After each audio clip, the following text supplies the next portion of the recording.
say when it comes to Cedon Rafaela is he's starting to become a clutch player. He's starting to become a clutch player. When you need him the most, he shows up. He has shown up, and I tell you, man, he's a special kid. He's a special kid. He's still young. He's still trying to really find his way batting wise. He's a tremendous defender, but I tell you, when it comes to really being the man at the plate, when you have to, and when you need that clutch hit, man, 3 walk-offs this year. He couldn't have done it any better with setting his team to the playoffs, man. I'm proud of that. That RBI walk-off triple. And I will say, this just happened while we are on live with Mr. WTAHS. Shout out to Nero, because we have reached 75 subscribers on YouTube. Let's go. Shout out Nero for helping us out. Shout out Nero for always keeping us in the loop, keeping us locked in, man. So you already know, man. We appreciate you, dog. We really appreciate you, man. Oh, hell yeah. You already know. I got y'all. I'm glad. Hey, as always, man, I'm glad to do this with y'all. It's become a nightly tradition, and I wouldn't have it any other way, to be honest with y'all. For real. You tell me I wouldn't have it any other way either. I love it. Always doing it, man. Yes, sir. Yes, sir. Hell yeah. Yeah, talk to me now. Talk to me about this. With that being said, honestly, this Red Sox team, man, it's a fun team. It is, because it's you experience a lot of emotions with this team. You experience the highs, the lows. You get frustrated. You get happy with them. But all in all, with everything that has gone on this year, especially with the big trade of Rafael Devers, you're the team superstar and whatnot to the San Francisco Giants back in early June. We thought it was over, especially in Boston. We thought it was over, man. We really did. But then a guy like Roman Anthony stepping up to the plate, doing what he had to do to help this team. Naturally, he's hurt now. Alex Bregman being a part of the team, doing what he's had to do. He's cooled off a little bit. Trevor Story, especially. Trevor Story having a bounce back year. Cedon Rafaela, like we just mentioned, the highs and lows, but regardless, he gives you clutch hits. I tell you, and even honestly, it's like also at closer with Aroldis Chapman coming back to form and really looking like a young Aroldis Chapman that we haven't seen in years. It's remarkable how far this team has come. It is. They really grinded this year. They really did from start to finish, and now being close to the finish. This Red Sox team has been very fun. Now getting to the playoffs, that's a whole different. Now you're in a whole different ballpark. You know what I'm saying? You're in a whole atmosphere now with trying to see what they're actually going to do in the playoffs. And do I have confidence that they'll win a game? Yeah, they should be able to get a game. Do I have confidence that they'll be able to make it to the divisional? That's a different question. That's something. That's what we really got to get into. But overall, I mean, hey, this team did it, and I'm proud of them. I really am, and I know Amari's proud of them too. I am. I'll tell you, it's been pretty fun this year, man. Yeah, it's pretty fun this year for sure. It has. Yeah. Go ahead, Ben. Go ahead. Sorry, I'm sorry, Ben. Yeah, I've said it in the group chat before. Even though I'm a Jays fan, this Red Sox team seems very fun to follow. Like the emergence of just Roman Anthony not out of nowhere, because we somewhat expected this out of him, but when he was in the lineup, it was very stable. There was never an issue. Mm-hmm. But when he went down, there was a period when the Red Sox were very cold. And it shows that they were missing Roman Anthony. It very much showed. Right. Absolutely. This guy is 21, 22. It's already a key piece to this team. And he's there for 8 more years. That just shows how much trust they have in him very early in his MLB career. Right. Absolutely. And this is a very fun team to follow. I said it in the group chat.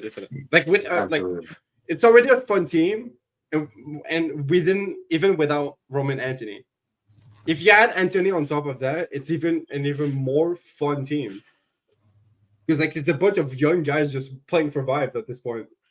Yeah, see, I like that. I like that you said that. I do agree, because we saw the lethal trio this summer in Nantucket. Yep. Roman Anthony, Romy Gonzalez, and Marcelo Meyer. We saw the ultimate trio. We've seen the recourse, not discourse. We've seen the recourse on social media about the team chemistry, about the young guys clicking up, young guys going out together. Roman Anthony and Marcelo Meyer are the two guys, the tandem right now, fan favorites. They are fan favorites. And with them being fan favorites, dog, I really do think that they have a chance to mold a new culture here. Yeah. I like it. It's fun. It's young. It's exciting. It's something I love. I relish in this. You know why? Because this Red Sox team has always been predicated on veteran ability, older guys. Where can these guys who have been here before take us? I think Breslow's turning over a new leaf in this organization where these guys are ready to play and they're fucking hungry and they want to come here to win and they don't want to do anything else other than the city of Boston, than to fucking win baseball games. I don't think they care about the noise. I don't think they care about that. And what we have Roman Anthony on an 8-year, $130 million contract right now is a fucking steal. It's a fucking steal. Yep. The kid wasn't worried about his legacy if he keeps playing the way he's playing and he keeps doing what he's doing and he could do this for more seasons to come for the whole entirety of his career. There is no telling what this Red Sox core is going to be able to do. And I think that with that being said too, Marcelo Meyer is another player who next year I am hoping Marcelo Meyer is going to take that leap. He's going to take that leap. Like I think with him being injured this year, and him having a little bit of an inconsistent season before he got injured a little bit, definitely next year, Marcelo Meyer is going to be the guy that has to take that leap next year, a part of the core. He has to. And this is where I'd say Rafaela's here, right? And like Roman Anthony is just on right there. Like he's just like he's scratching Rafaela's butt. Pause. He's scratching his butt. Like you know what I mean? Like a little bit of a Brett Favre love tap. Like you feel me? Like a little good old hard butt pat. Like he's right there. You know what I mean? And then you got. I feel like they're there, and then I feel like Meyer is just like a little like his gap from where they are is a little bit bigger than where Roman Anthony and Rafaela's gap is. So, with that being said, I think Marcelo Meyer has to come in here and he has to show and tell himself that he needs to be an integral part of this team because he is the guy that's going to have to take the next leap. You already got Abreu, Romy Gonzalez, Alex Bregman, Garrett Crochet, the veteran presence, and those guys who are already here, who have been in these positions before. Those are the guys that you want to obviously be the leaders. I think Romy Gonzalez doesn't get enough credit, to be honest with you. Like, I don't think Red Sox fans are just fans in general of the sport who aren't just casual fans. Like, Romy Gonzalez is a good baseball. He's a great baseball player. Not good. He's a great baseball player. Defensively, he's great. Offensively, he's great. I don't think he does one thing at an elite level. I think he does all of these things and has all of these skills, and he's able to do them at a great level, which is very different from an elite level. And I feel like Romy Gonzalez is a great supporting cast veteran to these young guys where he's not 30 yet at this point, and he's still young enough, and he looks young enough to fit the mold of the culture and what we're trying to build. And I think Romy, Marcelo Meyer, Ceddanne Rafaela, Abreu, Duran, this is here to stay. Because if it wasn't here to stay, Devers would have never left. We would have never traded. Well, forget left. I'm sorry. Terrible terminology. Devers would have never gotten traded. Breslow would have never traded him if they felt like he could have contributed to the future of this core. I feel like his habits and what he was displaying as a teammate is the reason why he was out the door to usher in this new crop of players. And you look at what's happening, and you see what's happening, and you see the culture in the clubhouse. People are more together. People are less on edge. When Devers was here, it was a little bit standoffish with Devers. You could see it in the interactions, a lot of this other stuff. It just looked like they kind of cut on that he wasn't a guy that was willing to do whatever to help the team win. And you see what Rafaela has said on the field on Sunday Night Baseball before when he was playing against the Yankees. He's been played against on Sunday Night Baseball, if I'm not mistaken, against the Tigers before too this year, so far this season. If I'm not mistaken, I think it was a Tiger series, or it could have been an Astro series. It was one or the other. But he said, I'm here to do anything to help this team win. If I have to play second base, I play second base. If I have to play outfield, I play outfield. If I have to get a base hit, I get a base hit. If they ask me to get a home run, my job is to get a home run. My job is to be an athlete. My job is to be a baseball player. My job is to do what the team asks. And that means I have to do whatever is required of me because I believe in myself as an athlete. And that's what I want to hear. That last part, I believe in myself. I know that I can help this team win. And he might have been doubting himself the past month. But if you look at his splits are great from the last week. He's woken up. Yes. Ceddanne Rafaela is here. He's back. At the right time. And October is coming. And anybody in the AL, y'all should be worried. You should. I'm telling you, you guys should be scared of us. You as a Jays fan, you should be worried after the series that just happened. You should be worried to face us. No. Don't. I'm just being honest.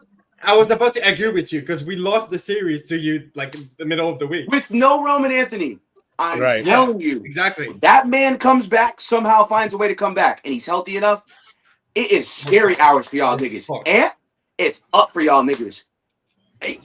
I'm telling you, it's up. It's up. Roll your eyes, nigga. It's up. It's up. We got giant killers on our team. Rafaela, Bregman, Bayo. We got giant killers. We got Yankee killers. This was our country first. Red Sox were here first. You Yankees came here to come take over. That shit is over with. That shit is over with. It's done with. It's gone. It's gone. Y'all, you give Judge that MVP. That's cool. Good consolation prize. Clap it up for the consolation prize. He's not even good consolation prize. We love to see it. Yeah. He's not even gonna. We'll see. We love Aaron Judge MVP might be a guarantee, but the Yankees going to the World Series is still a fucking chicken nugget in a fucking bucket full of chicken wings. Type shit, yeah. It's gonna be hard to find at the bottom. It is. So that's how I feel about the AL East race. I feel like we're waking up at the right moment here. We had a little bit of slump due to injury. A couple guys had to step up, but the guys who are supposed to step up in the areas they're supposed to step up are starting to do it. So now that narrows back, please. That's your floor. I'm sorry, bro. I was covering for you there for a second. Oh no, you good. Yeah, Chad. I tell you, you saw my setup downstairs was all set back up, but the Wi-Fi is still an issue. If you know me, you know the Wi-Fi is always an issue. So I'm back in the spot. I'm back in the room. It's my room. That's me back there. But yeah, honestly, and piggybacking off of Mari real quick, like I was saying before, it's been a fun team. It's been a tumultuous year. But going off back to Ceddanne Rafaela, this is a guy now that with him being hot, and if he just continues to have that confidence, that's a guy that with Roman Anthony still out, that might be a guy that you might have to really fear. Because once he really starts putting the barrel to the ball, and like you've seen in the hot runs that he's gone, he's looked like one of these guys that it's like, oh, this guy, he has the potential to possibly be, the Cal Raleighs, the Aaron Judge. Like not them in general, not only a defensive specialist, but like a good. And Rafaela is gonna win a Gold Glove. Yeah, absolutely. He's gonna run away with it. He was I just might be he's been the clutchest player in baseball. I'm gonna stand on that shit right now. Yeah. Yes. He's been the clutchest player in baseball all fucking year on an overachieving team, and now he's about to win a Gold Glove. It's time to start putting him in a conversation with upper echelon players. It's time.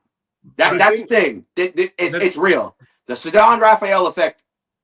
Excuse me. The Ceddanne Rafaela effect is real. It's here. It's happening. It's a thing. This is what we saw last year in spurts. Now we're seeing it over the course of a full season, minus the last month. I'm sorry. I know we all have to look at this last month, and we have to tell ourselves, even though the last week's been great, he's had the last month in general in terms of mixing in September and August dates. It's been bad. It's been bad. We've had this conversation before with Nero. So It's been bad. It's been horrible. And the fact that he's waking up right now just shows you a testament to how the dedication, how far this team is willing to go to win games. And doesn't look like they want to go out there and put up this showing that Georgia's putting up against Alabama right now. But facts. That's a fact. Like, to go back the Rafaela Gold Glove, I don't know where it could win, like where it could win it, like what position. Rafaela? Because if you go utility, that's probably Clement, because Clement has like the most save run in the. Fuck that little nigga, bro. What Rafaela is doing with injuries defensively, I could read the splits to you, but I don't want to read the splits to you because I want you to go on ESPN, go look at his splits. Look at the splits from when Roman Anthony's been out, and look at the splits from when Roman Anthony was there. It's the same. It's the same numbers. If anything, when you look at the numbers from when Roman Anthony is out, it's gonna startle you how good he's been defensively and has had to be because of that. And because Wilyer Abreu was out, he was playing at a Wilyer Abreu first month level while Roman Anthony was out. Wilyer Abreu was the best player in fucking baseball for the first month and a half of the season. And I listen, I respect the season you Jays fans had. I respect what you guys have done. Don't get me wrong. But I get no one expected you guys to be where you guys are supposed to be. And no one expected us to either be where we're supposed to be. The Yankees Ants team is the team that's supposed to be risen above occasion over the both of us. Yeah. So you know what I mean? Like Ant, you can go, no, nigga, don't downplay the shit. Because you know, you shouldn't be where you're at right now. You know that. You niggas don't spend all that money and get all those players to do what y'all put up this year. Let's just be real.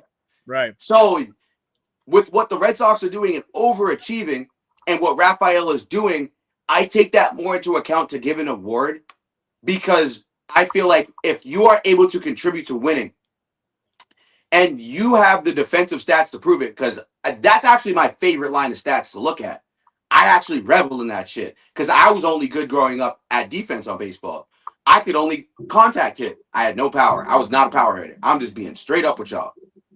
So for me, I value defense because I knew how good I was at it, and I knew how much I contributed by being able to be so good. And I played third, second, and shortstop. I could play first. If I had to play first, I could play first. If I outfield, I didn't like it, but I was athletic and super fucking fast. That's why they liked having me play all over the place. And I can respect that talent in a player, and you put that in a player, and you put that trust in Rafaela because you've already seen you can move him around and trust him in different places. And I think with that flexibility, with the caliber of player he has, adding to this core, you put that type of player and you put him in the mix, bro, there is no telling where this team is going to go next year if we shore up the bullpen and we somehow can. I would say if we get another bona fide starter, we need to throw a bag at a number 2 this year. It's got to happen. We got to throw a bag at a number 2. And that's why I think Giolito and Bayo would be best suited as 3 and 4s if we can throw money at a 2, like a real 2. And I think Bayo is as lethal as he is, as great as a season as he's had. He's great as a number 4. Right. He's just forget a 4. He'd be even more elite as a 3 instead of right now where he's asked to have number 2 capabilities. And he's risen to the occasion and sometimes risen above the occasion in those situations. So if he can continue to rise in those situations, okay, maybe you don't throw money at a number 2. But I think there needs to be definitely money thrown at a number 2 in that situation to shore up the depth. Or you throw money at a number 1 bullpen guy because we don't have one. We don't. We do not have a go-to reliever. It's non-existent. Right. So if we can do that this offseason and improve on that and expound on that, we're going to be a lot more dangerous this year overachieving than next year where we're supposed to be at.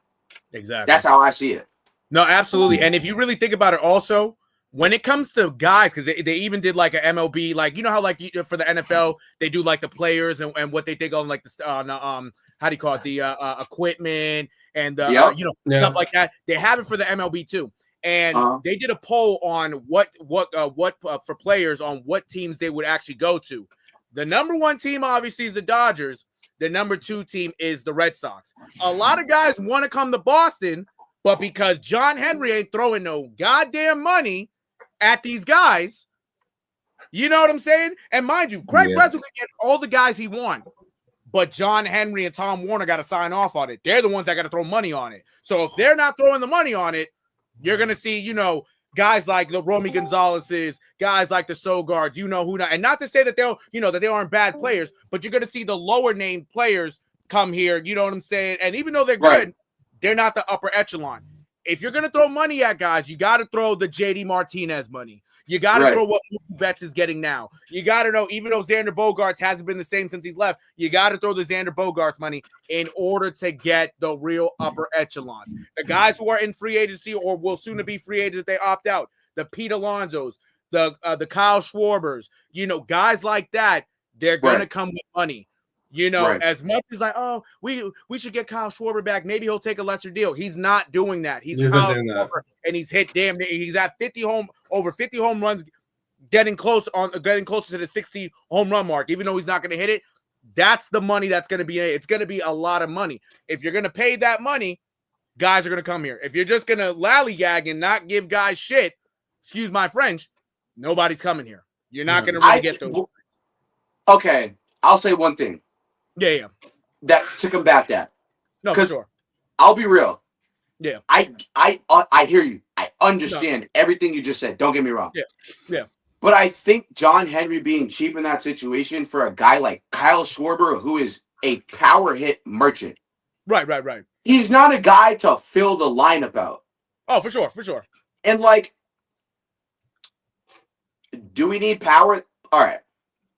I'm going to ask you a question, actually. I want to ask this question before I actually get into the point I was probably going to say.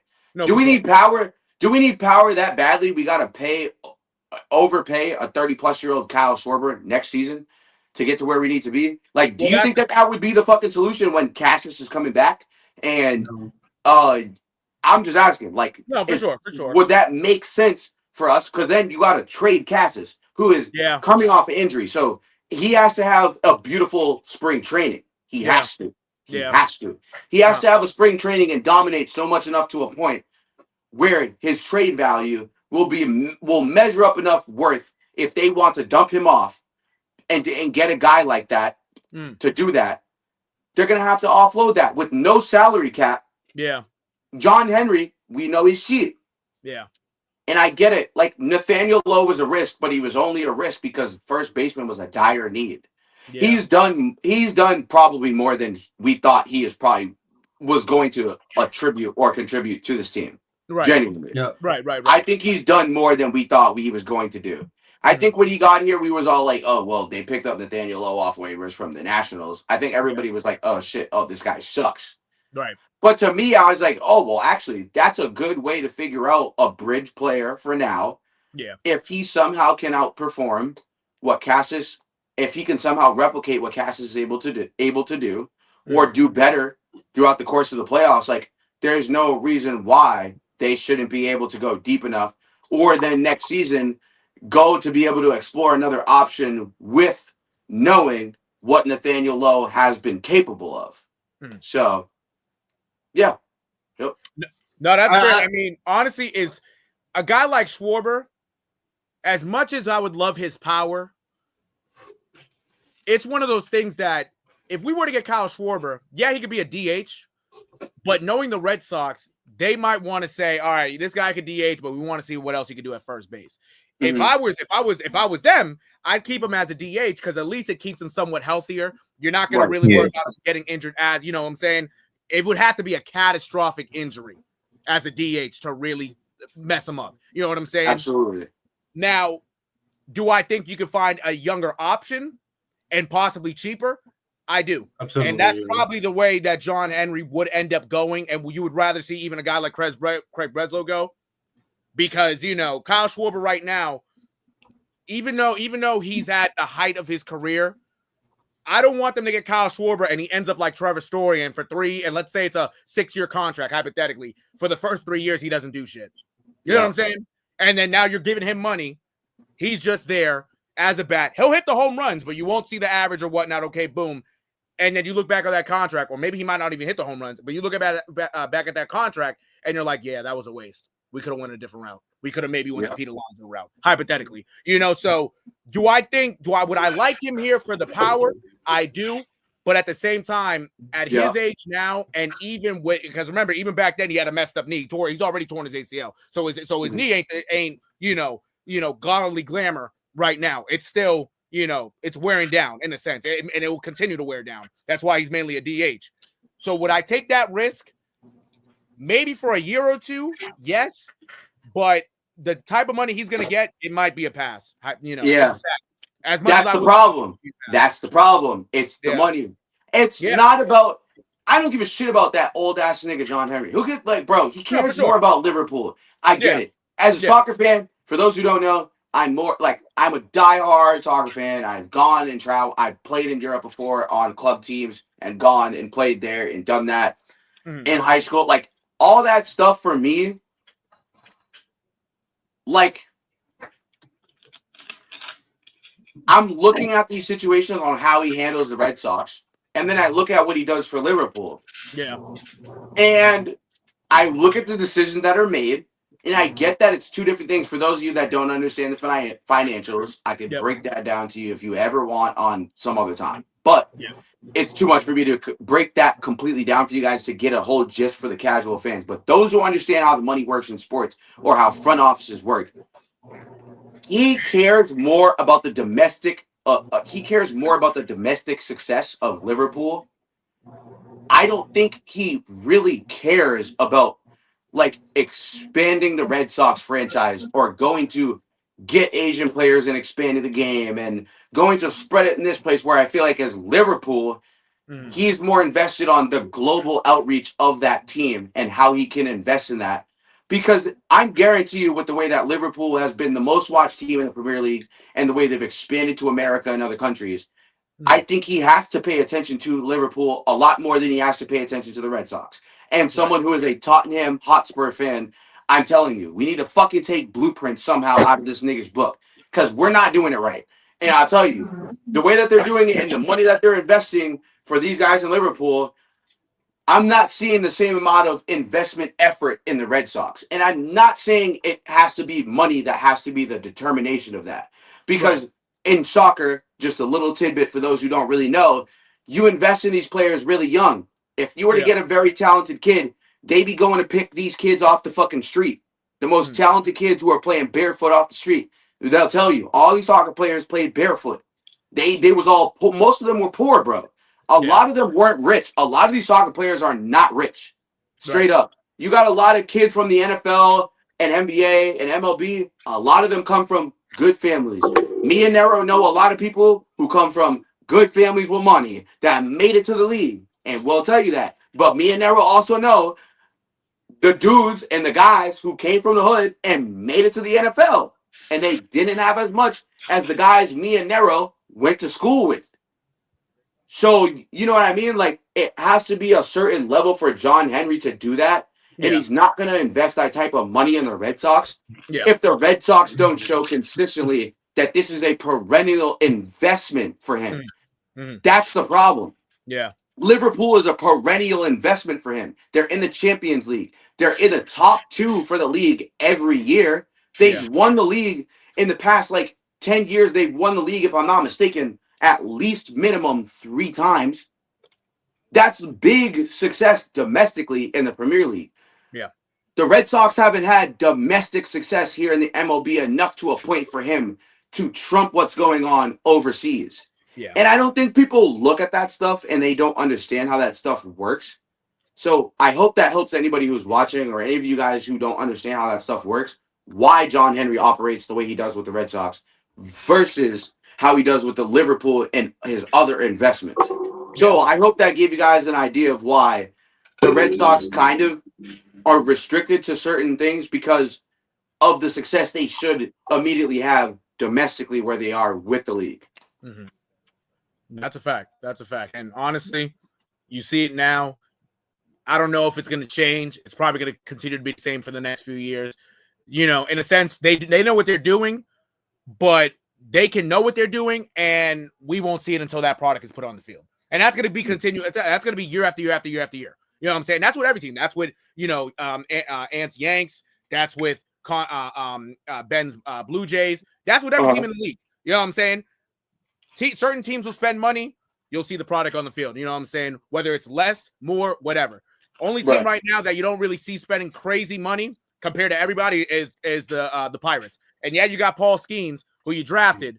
And, you still got guys like, the elder Andrew McCutcheon, Brian Reynolds, and whatnot. But you haven't seen anybody. You haven't seen them give a crazy contract in, probably close to like 15 years. You know not only the Pirates, but the Marlins as well. And the Marlins too. Exactly. Athletics before last year too. Exactly. Yes. And honestly, and like Amari said, that's just the owners in general. There's some teams that are going to try it every year, like the Dodgers, the Phillies, and then like they all said too, you're going to have the Marlins, the Pirates, even the Athletics. That for right now, they're really just rebuilding. They're drafting these guys or whatever, and you'll see a lot of no names on the field. But can they play baseball? Yeah, they're good enough to play in the MLB. But are they good to contend? That's where the not right now. You know what I'm saying? That's where the issue is. So again, with this Red Sox, you'll see. We'll see what happens in the years to come with Breslow, with Henry's, or maybe even a new owner at some point. Right. God forbid. You know what I'm saying? But I mean, yeah, like at least this team is playing playoff baseball.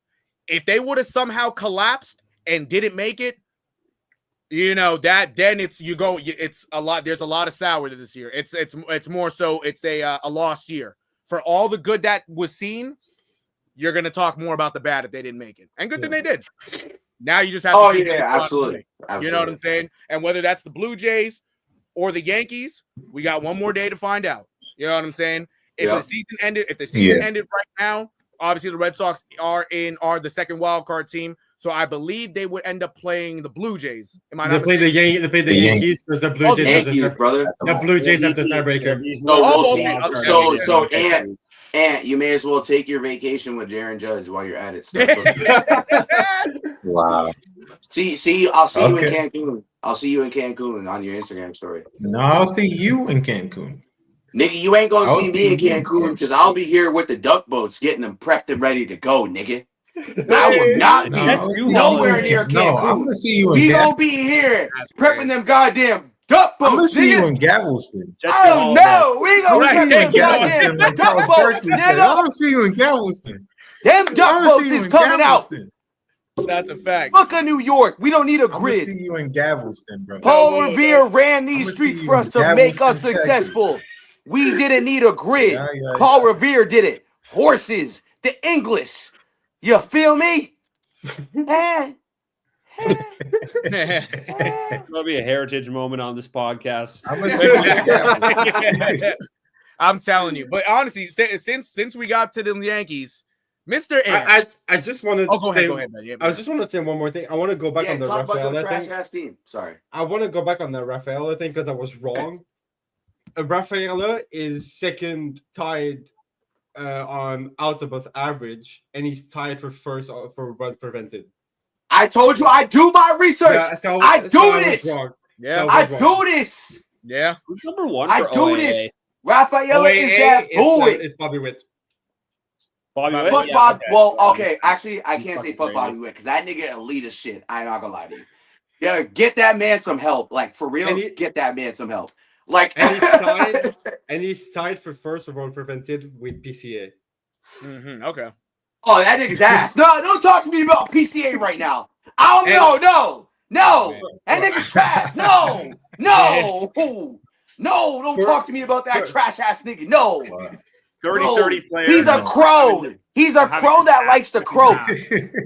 Nigga's trash. For out of average as well, by the way, Amari. What'd you say? He's like 22, 23 as well. Like, let's chill out a little. I know. He's young. I know. He's young. I know. I just have him on fantasy, so I'm trashing him a little bit. Yeah, he's glad to have in the second half. He's not a fantasy darling. He's not a fantasy darling. And for odds above average, he's tied for second with Mason Wynn. Okay, yeah. That's good. Okay. Hey, Mason Wynn's had a strong defensive season. I will say that. He just has to put it together with the bat. He just That's put it. Yeah. He's always been a team that plays really good defense. So shout out to him. Well, yo, real quick, while we're here, clap it up for Noah coming back for us real quick. Oh yeah. Yes, sir. Welcome back, brother. Elite all-around ball knowledge. Shout out Noah for joining us, man. But Noah, how you feeling about this AL East race for the Bay State media fans real quick? Oh, I hope that the Yankees get their asses pounded tomorrow. Yeah! Fuck them niggas! Hey, I hope the Rays go crazy on y'all. Regardless of if the Jays get the bye or not, like, we gotta come prepared to fight against Boston. Yeah. So, I don't know. I feel like Boston, New York, or Boston, New York, Boston, Toronto. Like, either way, that's going to be a fucking good series. Divisional rivals. Obviously, Boston's been a little bit of a weird team as of late, but I mean, Toronto has too. Yeah, and then we'll see how New York does, just with the way they've played defense and shit like that. Their bullpen's been fucking awesome the last little bit, but you don't know what that offense for New York will do after like Judge, Stanton, Chisholm. That sort of thing. Yeah, I agree. It's a very strikeout merchant heavy lineup. Yeah, it's very strikeout heavy, and Ben Rice has been awesome lately, so I'll give him a shout out. That is true. I will say, Ben Rice has been balling. And I ain't gonna lie, Trent Grisham has been balling a little bit too, though, out of control. Been dope, like he was such a defense first player before, but he's. Obviously, he has doubled his almost portion the right to stadium. So him and Chisholm have been able to hit for a lot more power. Right. Absolutely. Grisham has literally doubled his hormone total in his season high. This the past 2 months. Yeah. Right. No, it was like at the scary high before this year was like 17. Now he's at 34, 35. So you're talking about from the previous season? Yeah. Okay. Yeah. On the actual season, Yeah. 30. He has 34. I think so. Holy damn. 34 home runs, 34 RBIs, and has a 814 OPS. Wow. Okay. Yeah.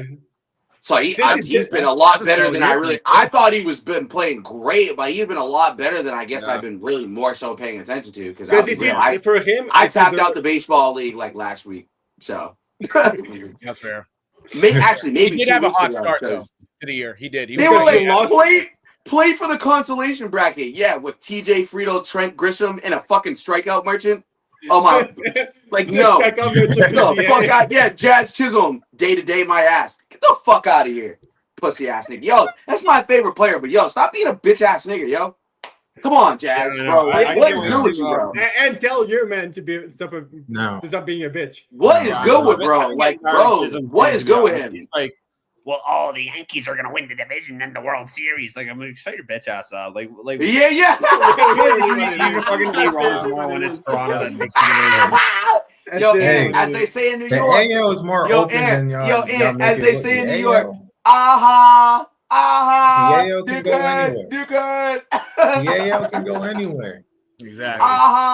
Say what you want, but the AL can go anywhere. Now, cue up Element by Pop Smoke, Alexa. Something I would like to point out. The AL East can go anywhere. The Yankees can get battered tomorrow. Wow. Yeah. The Nameless Maniac has reported that pulled pork sandwiches and Coors Banquet has signed a 5-hour contract with his stomach. So that's a fun little. You just sounded like BB Netanyahu. You cut out for a second. No bullshit. Well, the devil got a hold of your The devil got a hold of your microphone for a second. Yeah. Wow. Go ahead and repeat yourself, Ed. One more time. The Nameless Maniac. The Nameless Maniac has reported that pulled pork sandwiches and Coors Banquet has signed a 5-hour contract with his stomach. And also Andrew was in here. He said thank you to Connor Lee early for losing the game. He also said no excuses. The Red Sox need to win tomorrow. Can't lose the series to the Tigers. And all Early had to do was get one more out. And then we would have got out of that inning without worrying about the Tigers scoring any runs. But no, he could not do that. So, thoughts on what Andrew had to say here? Well, hey, I'll tell you this, Andrew. Thank God they're in the playoffs. You know what I'm saying? Thank God they're in the playoffs. Now we ain't, they can win, lose, whatever. Fine. Just get through the next 2 games. A lot of guys are going to sit. It is what it is. You want them to win, don't get me wrong. But I will say the Sox are either going to be the 5th seed or the 6th seed. We're praying to just keep it at 5. If we end up being the 6th seed, we're not in trouble, but, it's a little bit tough. You know what I'm saying? But they're in it. Let's just see what happens. You don't have to really go over. You don't have to overextend anything for the next couple days, which obviously tomorrow, I should say. Today's game's already over. But, yeah, they're in it, man. Baseball's back. You can't go wrong. If the Guardians clinch tonight, win tonight, they clinch, and it's still tied at 2 right now. Yeah. Okay. The Red Sox can clinch the 5 seed with a loss by the Guardians. Yeah. Okay. Word. Oh, okay. So if they were to lose tonight, they clinch it. If the Guardians lose, the Red Sox are the 5 seed. Yeah. Okay. Okay. Word. All right. Let's hope the Guardians lose, man. Yeah. Hate watching the Guardians. And facts. By the way, apparently, this maniac is Josh. Shout out Josh. And he said he gave us a little hockey update. I guess the Canucks beat the Kraken 4-2 in preseason. That was last. All night. right, I get it. Yo, I'm sorry. This is a WTHHS live. Yeah, come on, Josh. We're gonna cut that. Yeah, we're gonna cut that. Narrow, Narrow. Get back to it, Narrow. What do we got on the slate here, bro? Nope. Ignore that. We are not WTHHS live. I'm sorry. The Guardians and the Rangers are turned to going at the bottom of the 8th. Okay, bet. So Red Sox fans, pray for the Guardians to lose. Pray for the Guardians to lose. I'm sorry, Josh, but he got a point, guys. I don't mean to do it to you. And I will say before I get into it, appreciate the 12 people tuning in. We got a good amount of people tuning in for us and tuning in for the Bay State Media's live. Thank you, everybody.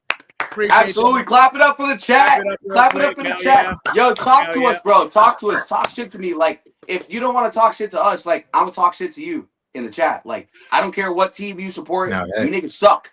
We lit. I'm out here. I want all the smoke tonight. If anybody tunes in, I want all the smoke tonight. Type shit. No, I tell you, I would take my win tonight. Red Sox and Patriots talk. If anybody in the comments start talking shit about whatever team, hopefully it's baseball or football. If you throw in the Celtics or whatever, that's fine. But just know you're going to get it back at you, Kush. And we're not doing hockey. Hockey hasn't started for Bay State Media, so we're not talking about that. Not yet. WTHHS Live. Let's get back to it, Nero. How you feeling, bro? Talk to us, bro. Feeling good. I'm feeling good, man. I tell you, honestly, I feel even better. Real shit. I feel even better when I get to see a post like this, man. When I get to see a post like this, it'll come up in a second, chat. My apologies if it actually goes up. I just want to make sure. Okay, word. Here you go. Word. Yes, indeed. The Red Sox are postseason bound, and you see everybody. Seeing a graphic like this makes everybody happy. No cap. Because it's been a long 4 years, man. I'm excited. And I tell you, like we said, because we're going to move on from baseball in a few. But for the Red Sox to be in it, the Yankees and the Blue Jays are duking it out for that number one spot. I tell you, this is what baseball is all about, man. Who could have expected 3 teams from the AL East to make it to the playoffs? Oh, for sure. For sure. Who could have expected that? Especially the Blue Jays. I think everyone thought Baltimore was going to take another step this year, but no, they were fucking throwing out like a AAA pitching staff. So absolutely. No, I expected Baltimore as well. Exactly. And honestly, I mean, you look at a team like Baltimore. Let me actually remove this real quick. That way everybody's on. When you look at a team like Baltimore, especially what Brandon Hyde did the last couple years, winning 100 games, this was really and mind you, they went to the playoffs, but they had quick exits in the playoffs, right? Yeah. This was supposed to be the year at least. It's like, okay, maybe they don't get 100 wins, but if they get to 90 wins, at least sniff the playoffs. You at least try to get to the divisional, or if you're in the divisional already with a bye, try to get to the ALCS. They didn't sniff it. Brandon Hyde's fired. Now they have to go back to the drawing board. They still have a lot of talent to compete next year. Don't get me wrong, but it's really a setback because they all this talent that they have, and and you look at it now, it's like, damn, like Baltimore was set up perfectly to do something. And now you're looking at and really, quite frankly, nobody expected the Red Sox to really do. The Red Sox honestly would have. I expected the Red Sox to have more of a similar, like a Baltimore type of year with more wins. But you would have saw the Red Sox have a Baltimore type year this year and Baltimore be better. Now it's the opposite. It's like for Baltimore, it's like, damn, what do we do now? Like, how do we actually keep this going? Who's going to be our manager for next year? Like, even that franchise Absolutely. right now. You know, it's not in shambles, don't get me wrong, but it's like, damn, now we have to go back to the drawing board after all the shit that we went through the previous few years before that, losing 100 games 2 years in a row. It's like, damn. Like, it's a tough look, man. It really is a tough look. Yeah. Baltimore, I feel like, like I said, that pitching staff they were trying to throw out was absolutely awful. Like, Mike Elias, like, he needs to bring in pitching in the offseason if he wants the Orioles to go anywhere next year. Because the offense is still pretty good, I would say. Like, Henderson is there, Rutschman's there. Tyler O'Neill needs to bounce back, definitely. Jackson Holiday's been pretty good as well. Cowser from Westberg, but Jackson Holiday's had an okay season this year, but man, that pitching staff was bad this year. Oh no, it was. Yeah, it was really bad. And at least you got to see from them this year when it comes to Tyler Rogers. Yeah, Rogers. At least Trevor. Is it Trevor? Tyler? Whatever. Oh, Trevor Rogers. I said Tyler Rogers. I apologize, Chad. Trevor Rogers. I'm thinking of the Twins, low-key. But Trevor Rogers, he had a bounce back year. I know the last couple years he's had it rough. Injuries also. Tommy John a couple years ago kind of set him back. And even an injury early on this year set him back as well. At least when he came on midway through the year. Baltimore was basically already out of it. But at least to see him pitch well, it's like, okay, there's hope for next year that at least you have a frontline guy along with their other pitcher who just came back. I'm blanking on his name. He came back during the Red Sox series weeks ago. And he was Cy Young back in 23. Not Cy Young award, but he was in the finalists. I'm blanking on his name if anybody remembers. For the Orioles? For the Orioles, correct, yeah. God. Yeah. I'm blanking. Like I mean, no, exactly. Yeah, I just blanked. But yeah, eventually, man, like, imagine if the Orioles have to go into another rebuild after all that. I don't think they have to go into another rebuild, but they gotta find something. Like, they got young. They gotta retool. Oh, Cal Bradish. Cal Bradish. Thank you, Ben. Bradish, Bradish pitches tomorrow, actually. So. Oh, fun. There you go. Shout out to Cal Bradish. Like Trevor Rogers, this is through his first game at the end of May. He didn't throw again for a month, and he's been back since.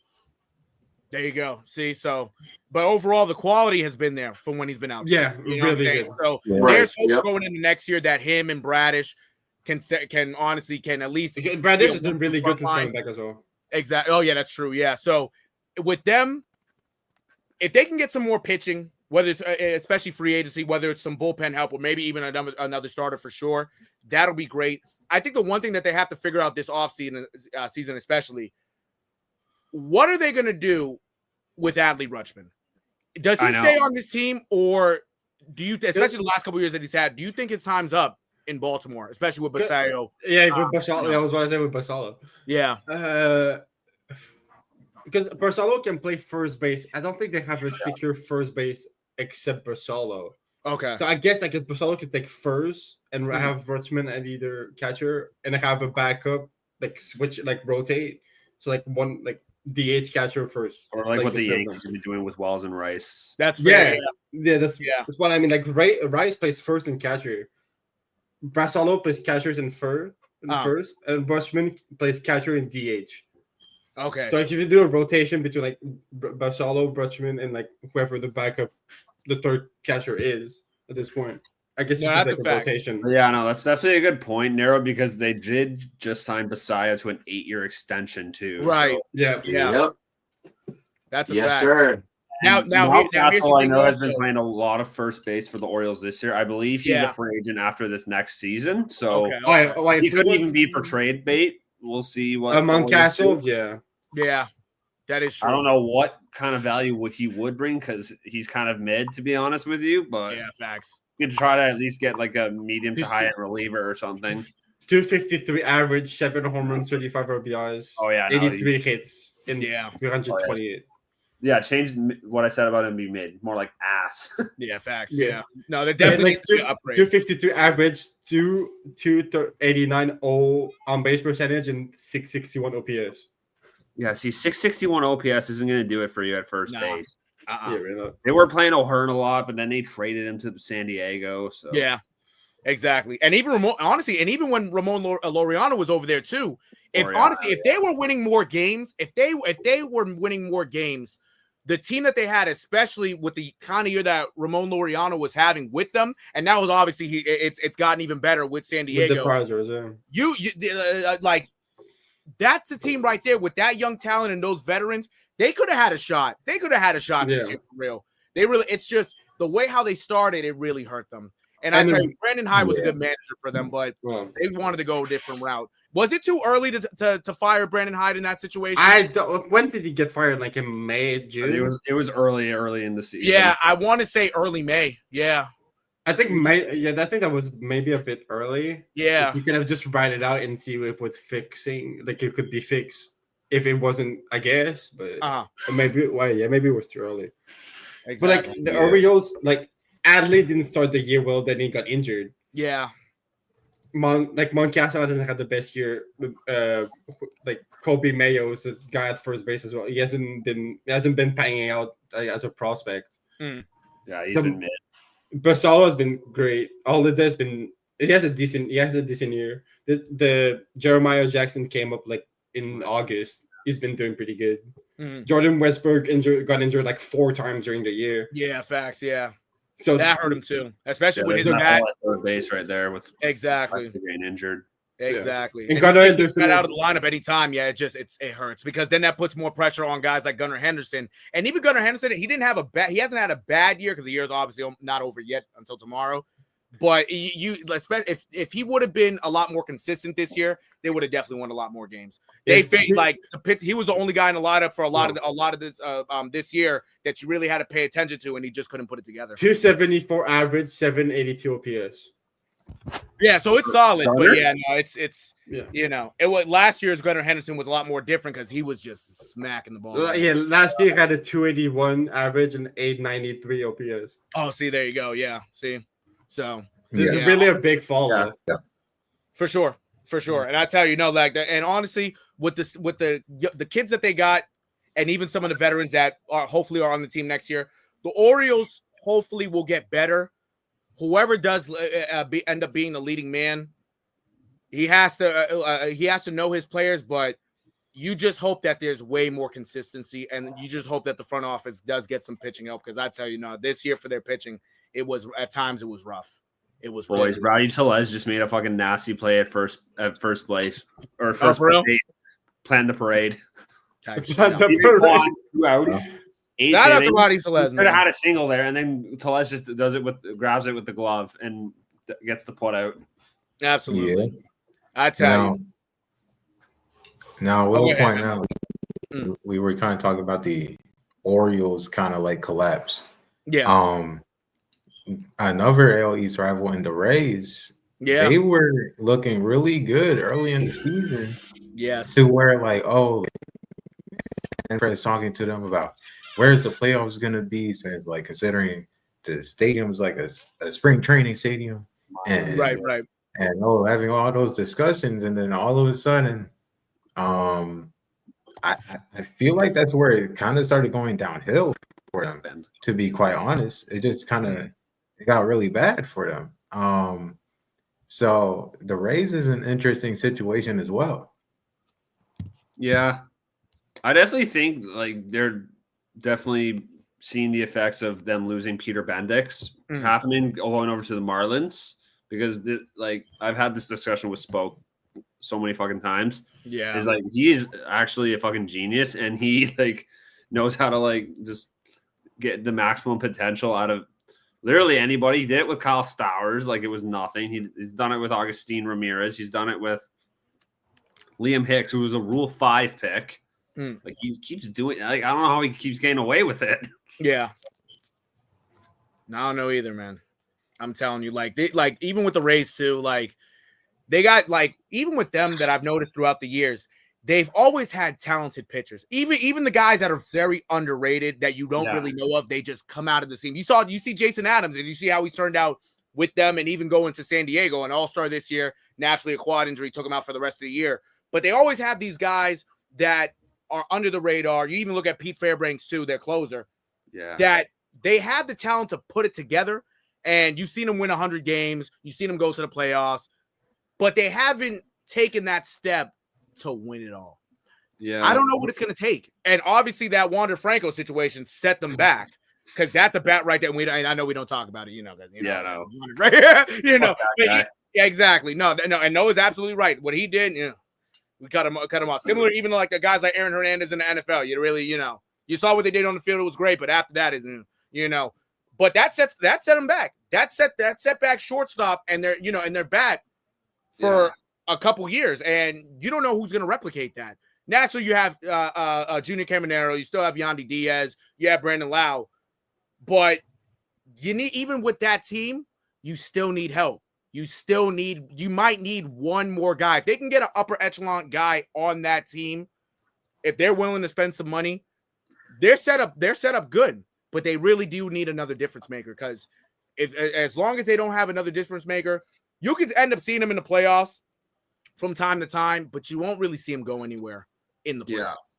You know what I'm saying? That's the tough thing about them. I feel like the Rays have never been a team to have like a big time like power, like an Aaron Judge type of player, like a Shohei Ohtani type of power hitter, or like Caminero is probably one of the first hitters I've seen like in my lifetime out of the Rays organization who's like been like a 40 plus home run hitter, 900 OPS kind of guy. Absolutely, yeah. Like, they've always been, like you said, Nero. They have always been a very good like pitching defense team. Mm-hmm. Absolutely, who, like are able to fill out that lineup with sort of the guys who can get you around, right? Who focus a bit more like high average and get 20 home runs type of thing, 800 OPS. Mm-hmm. And that's about it, to be honest. They were obviously hoping that was going to be the key. They were obviously hoping like Wander Franco was going to like be their superstar, and they had signed him to the big time contract, but then obviously that came out of that. No, exactly. Yeah. We don't talk about that. No, exactly. I'm sorry. Right.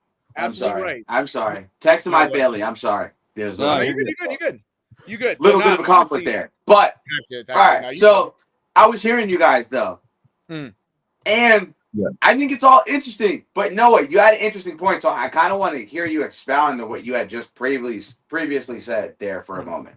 Like, can you expound on that and kind of tell me why you think that way? I kind of want to just hear a little bit more in depth. Like, I don't know. I feel like I agree with you. Definitely, like, they bring out good hitters. Like, I mean, Peter Bendix has been a big part of that organization over the last decade or so, even though he's which you mentioned about the Marlins too. But yeah, elite ball knowledge. Mm-hmm. Yeah, like the Rays, like there's like always like a handful of teams. Like it's always the small market teams who are like not as willing to spend, who always try to like sort of have a foot on the future and a foot on the present as well. That sort of thing. So like, you see it with Milwaukee, like them selling off Corbin Burns right before his last year of arbitration. They did it with Josh Hader and Devin Williams too. Yep. And they're still able to produce with the guys that they like, the guys that are for their future too. Right. That's absolutely. No. Yeah, sorry. I thought you were gonna keep going, but yeah, absolutely. No. Like, I love that sentiment. I hate the Rays. Fuck the Rays. And we'll tell you, screw the Rays. But go ahead. Yeah, sorry. No, I just fucking wish that like the Brewers, the Rays, the Marlins, Pirates, like they would actually just fucking spend some money though and actually give a shit about winning. Yeah. Rather than just trying to like make their bank accounts grow and make their fucking profit off the guys that they're going to sell in 2 years anyways. Exactly. Yeah. Absolutely. And that's a tough thing. And like I said earlier, that's why you see the teams like the Dodgers, the Phillies, especially obviously now with David Dombrowski being with the Phillies, the Yankees, the Mets. Like, those are the markets right there that are going to consistently try to spend, trade for, spend, because they want to get all the way. Now, and even the Padres too. All of California, besides the Athletics, are going to spend money. How they do with it, we don't know. We got to see the product on the field. But most of the time, when you see the Otanis, the Harpers, the Judges, it produces. The Stantons, it produces. These other teams, it's like those guys can go to your teams. You just got to throw this exact same money that these guys throwing at them in order for you to play. Because honestly, a lot of these guys would go to these small market teams. It's more quiet. It's less pressure, so on and so forth. But all it takes in this business is this. If you're not providing this, they're going to go to the team who's providing it. And that's why the Dodgers are taking everybody. That's why everybody's going to the Yankees. That's why Juan Soto went to the Mets. It's all about money. If you ain't providing that money, needs a salary cap so fucking bad. Exactly. No, facts. Like, and you even see it with all these other sports, the NFL, the NBA, the hot spots are going to give you the money. If you're talented enough, if you're that guy, you will get that money. And most likely you're going to get it in a hot spot. You know what I'm saying? That's how it is in sports. And that's literally how it is in life. You know what I'm saying? If you're the top dog, if you're the top commodity, you'll get it. But and that's what I mean. Like, I'm not saying have like a hard, strict cap like the NHL, for instance, but like at least like find a way to like make your teams like and incentivize your Rays, your Brewers, your Marlins, your Athletics type of teams to, actually have a way of getting and attracting these stars. Like have a salary. You got to just have the salary floor too. Absolutely. Absolutely. Yeah. And which does, and I'm glad Noah said that too, because it does come to question, and even Amari has mentioned this too in the past. How is this salary cap in the MLB? If it does come about, how is it going to play out? Because if it plays out how we think we're going to play out, there's going to be a lot of teams, especially the teams I've mentioned, that got to really manage their money now. So you're going to see a lot of guys either not making that money anymore and not being on the team, or you're going to see guys who you think, he's going to get some big money. Yeah, he ain't going to get no crazy money. He's going to get the bare minimum. Well, not the bare minimum, but he's going to get something more reasonable to like an NBA contract or NFL contract. You're not going to see you may never see the 700 millions again. You may never see the 500 millions again. You might really just see 100 million, 200 million. But if you're a godly, type of athlete, you might get the 300s. You know what I'm saying? But these crazy numbers now, and these guys that are getting that money, you're not within a few years. If it does come about, you're not going to see it. You're not, and that's forever.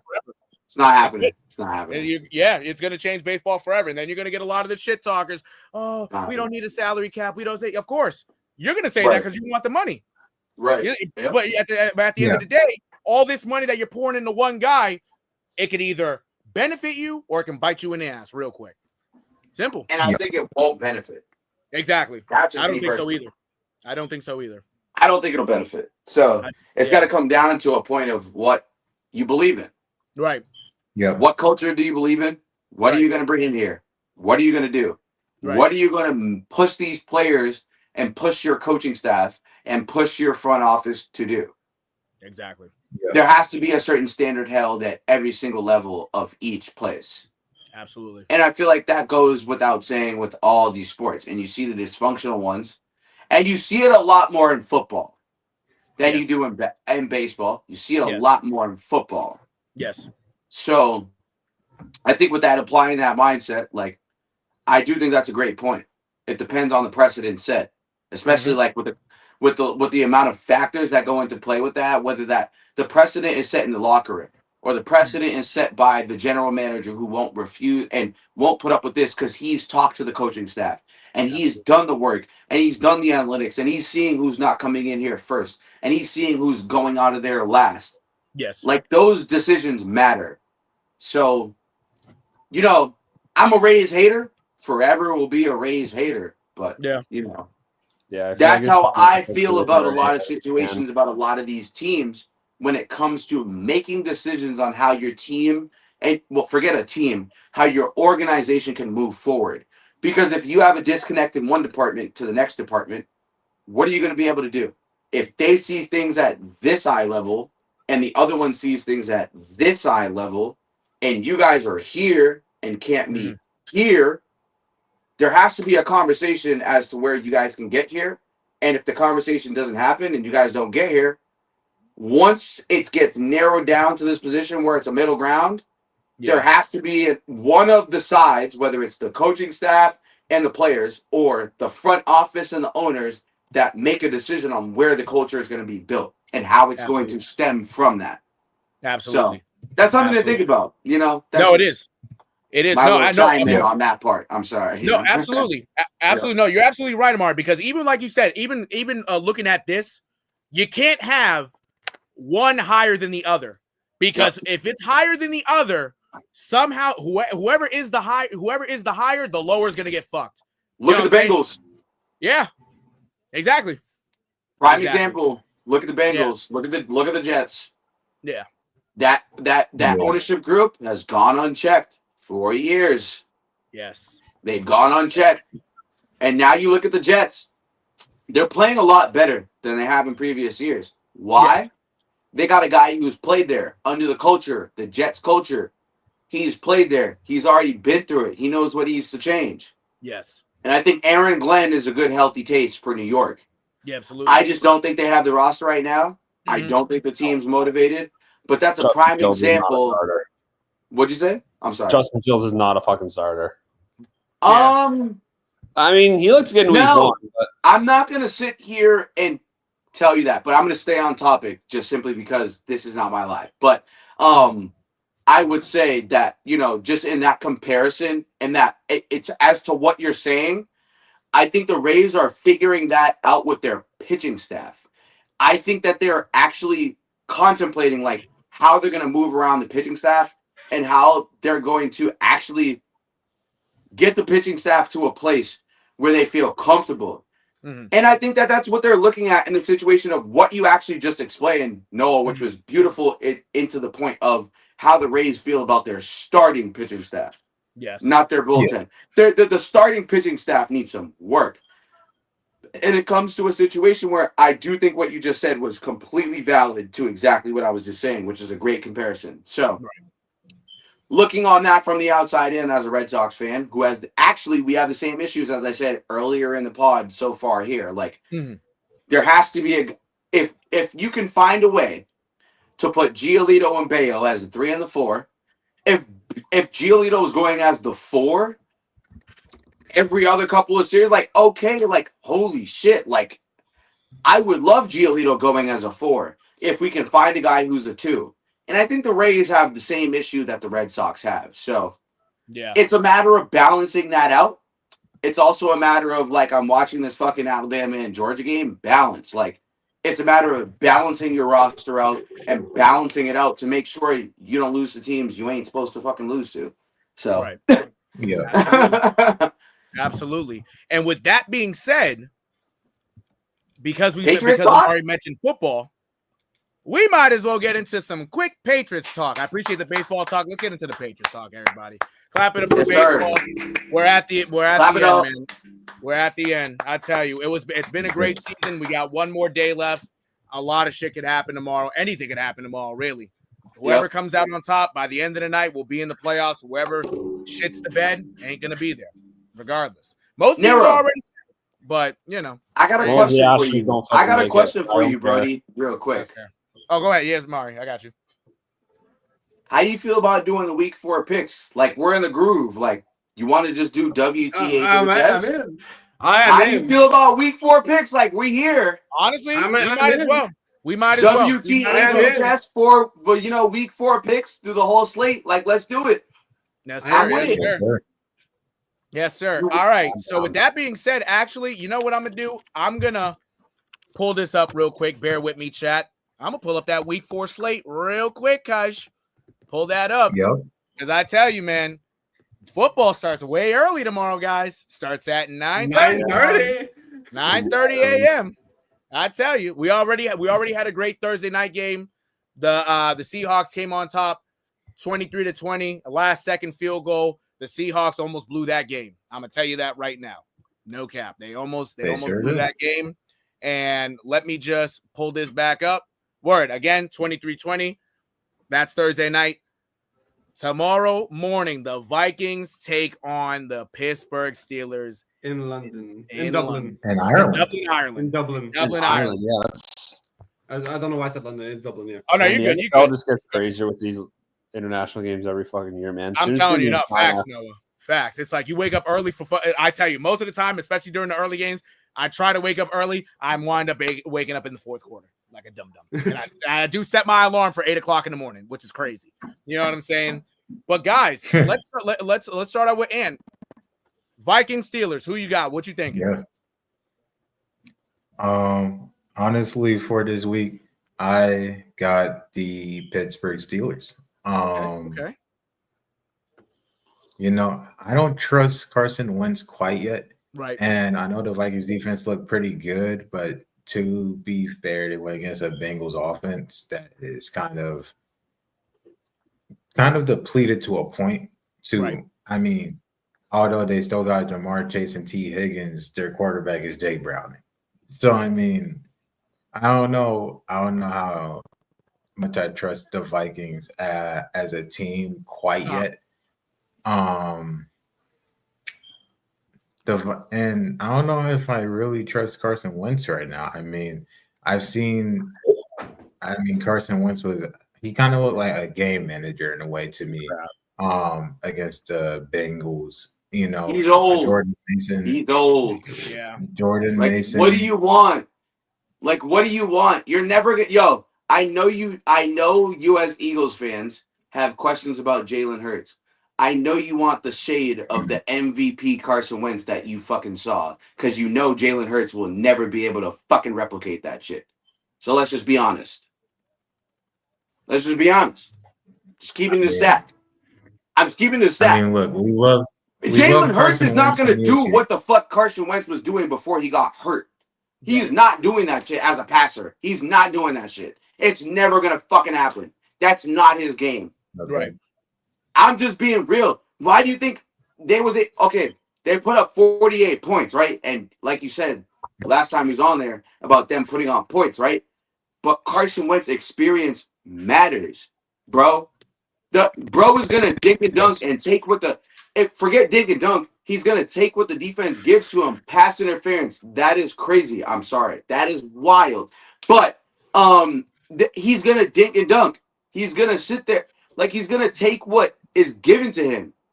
And I don't think that the choice of this game is so easy. But I would just think about that before you think about just taking them, because you saw them put up what they did last week. I'm sorry. Like, that can't be no slight. Going to be easy per se. Because I don't fully trust the Steelers yet either.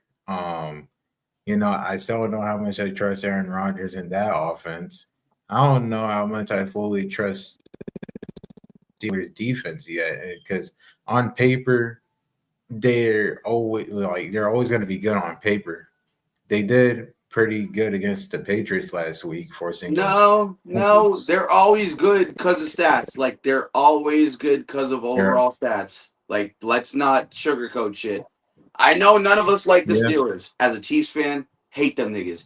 Patriots. I wouldn't say I dislike the Steelers. Because you're a fucking Eagles fan. You're a fucking Eagles fan. Duh. You don't dislike anyone. You just won a Super Bowl. You don't dislike anybody. No shit. I mean, like, no shit. Yeah, you don't dislike anybody. You're on top of the world right now, bro, and you're undefeated. Of course you're gonna feel that way. Like, come on, let's be real for a second. So as a Chiefs fan, I know how that feels. I tell you, as a Chiefs fan, I know how that feels. But Ben, yeah, absolutely. Yep. I never really hated the Steelers before or after our Super Bowl, but because you're in the NFC. You don't have to see them every year. That's why you're not scared of them. But Ben, I have something to say. Yes. The Guardians have clinched a postseason spot. by a hit by pitch Walk-off hit They won? loaded. The Guardians won Wow. by a hit by pitch walk-off with the bases loaded. Walk-off hit by pitch. Hey, That's the but most Guardians fucking way to clinch I've ever seen in my entire life. Yeah, it really is. LFG Guardians. Make our lives easier, please. Fuck the Astros. Please There make you our go. lives easier. Please, I think please, the please. Wait, let me check. The The Astros are out. Guardians don't scare me. Astros are Please, out, make our I think. lives Astros easier. are done. Well, yeah, because that's the 6th seed. Because the Tigers clinched today, Yeah. and so did Boston. So Yeah. Astros are out. So there you go. The Astro. Yeah. LOL Astros. Yeah. For the But- first time nothing. since 2016. But Astros are let's- playing for nothing. hold on. Let's stay on track here. Yeah, Nero, Well, let's yeah. Yeah, that's not Nero, getting I got a good. question for you, bro. Hell yeah. For this Patriots game, man, what's a stat that sticks out to what the hell is happening in sports? What is a team stat that sticks out to you that you feel like from this last week, you know, where the Patriots can improve this upcoming week in week 4? Where do you think from last week the Patriots have to try and hone in on going up against a Panthers team who obviously up to skill level in terms of the first couple teams we've played are not the same skill level? So what do you feel the Pats should be assertive about this week? Me personally, before you guys go, I'll just say I think the Pats should be very fucking assertive in the run game early against the Panthers to open up guys like DeMario Douglas and Keyshawn Butte and Hunter Henry. The run has to be established. So that's where I feel like the X factor for the Patriots in this game is going to be the run game for both teams. You got Chuba Hubbard, who is also questionable this week. I have him on my fantasy team in our $100 fantasy football team. If you guys are not following, go in our Discord. The link is in at the Bay State Media at WTHHS617 on Instagram.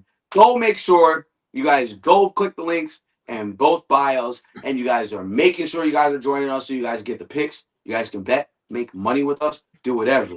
So, with that being said, Nero, my good man. Yes, sir. This week, looking into this game, what do you think the Patriots could expound upon this week? I agree with you 100%. I was going to say the same thing. They need to run the damn ball. In order for this offense to work, like you said, Amari, you got 3 backs. Well, maybe 2, because Ramondre Stevenson's fumble issues. You got 2 backs that need carries. In order for the offense to open up, like you said, Travion Henderson has to start getting the ball. Travion Henderson has to really start getting his feet wet in this offense. If you're just going to leave him out there to block, right, go out the backfield a little bit, catch some passes, it's effective, yeah, but he's more dangerous taking the ball from Drake May and trying to get some yards, whether it's between the guards and tackles or outside of the tackle. That's where he made his name for himself in 4 years at Ohio State. That's where he was a first team All Big Ten early on. That's his calling. That's why we drafted him. We didn't draft him to, have him sit third on the depth chart just to return kicks. We drafted him to actually be a difference maker. He hasn't shown he's a difference maker yet because he hasn't been getting the damn ball. If you start early to give him the ball, or even guys to help him out into the Antonio Gibsons, and let alone Ramondre Stevenson's, if he hopefully, God forbid, he doesn't fumble. Right. That's going to open up the offense, because I tell you, this running game, you've averaged 100 yards a game, but you haven't averaged 100 yards a game because of these running backs. You've averaged more close to 100 yards a game with the addition of Drake May's legs. You're going to get that Drake May, if he continues to use his legs, he's going to get popped. You don't have running backs on the field for no reason. You have to use them. So this is a get right game for the running game, for the running backs. Somebody has to step up to the plate. I hope it's Ramondre Stevenson, because Ramondre Stevenson, once he gets in the open field, he's very hard to bring down. He's very hard to catch. That's where it starts. And if they dominate the run game early, this Panthers team is still young. They're going to be scared, which means if they're scared, besides J.C. Horn trying to cover, somebody, 3 other guys or whoever is going to be open. Establish the running game early. I tell you, you're at home. You got to get the crowd into it. Pound the football. Yeah, they got to at least this week turn a corner with the running game. That's what I think. Absolutely. Yep. Absolutely. You know what I'm saying? Any thoughts also? And Noah, Ben, especially this Patriots game. Do you, besides the running game, do you think what else factors into the Patriots trying to establish something, whether it's on offense or even on defense? Any one or the other. What did we have to do? I don't know. I don't know if this was said. I feel like I don't know. I guess you said it, but I'll just repeat it if it was. Oh, for sure.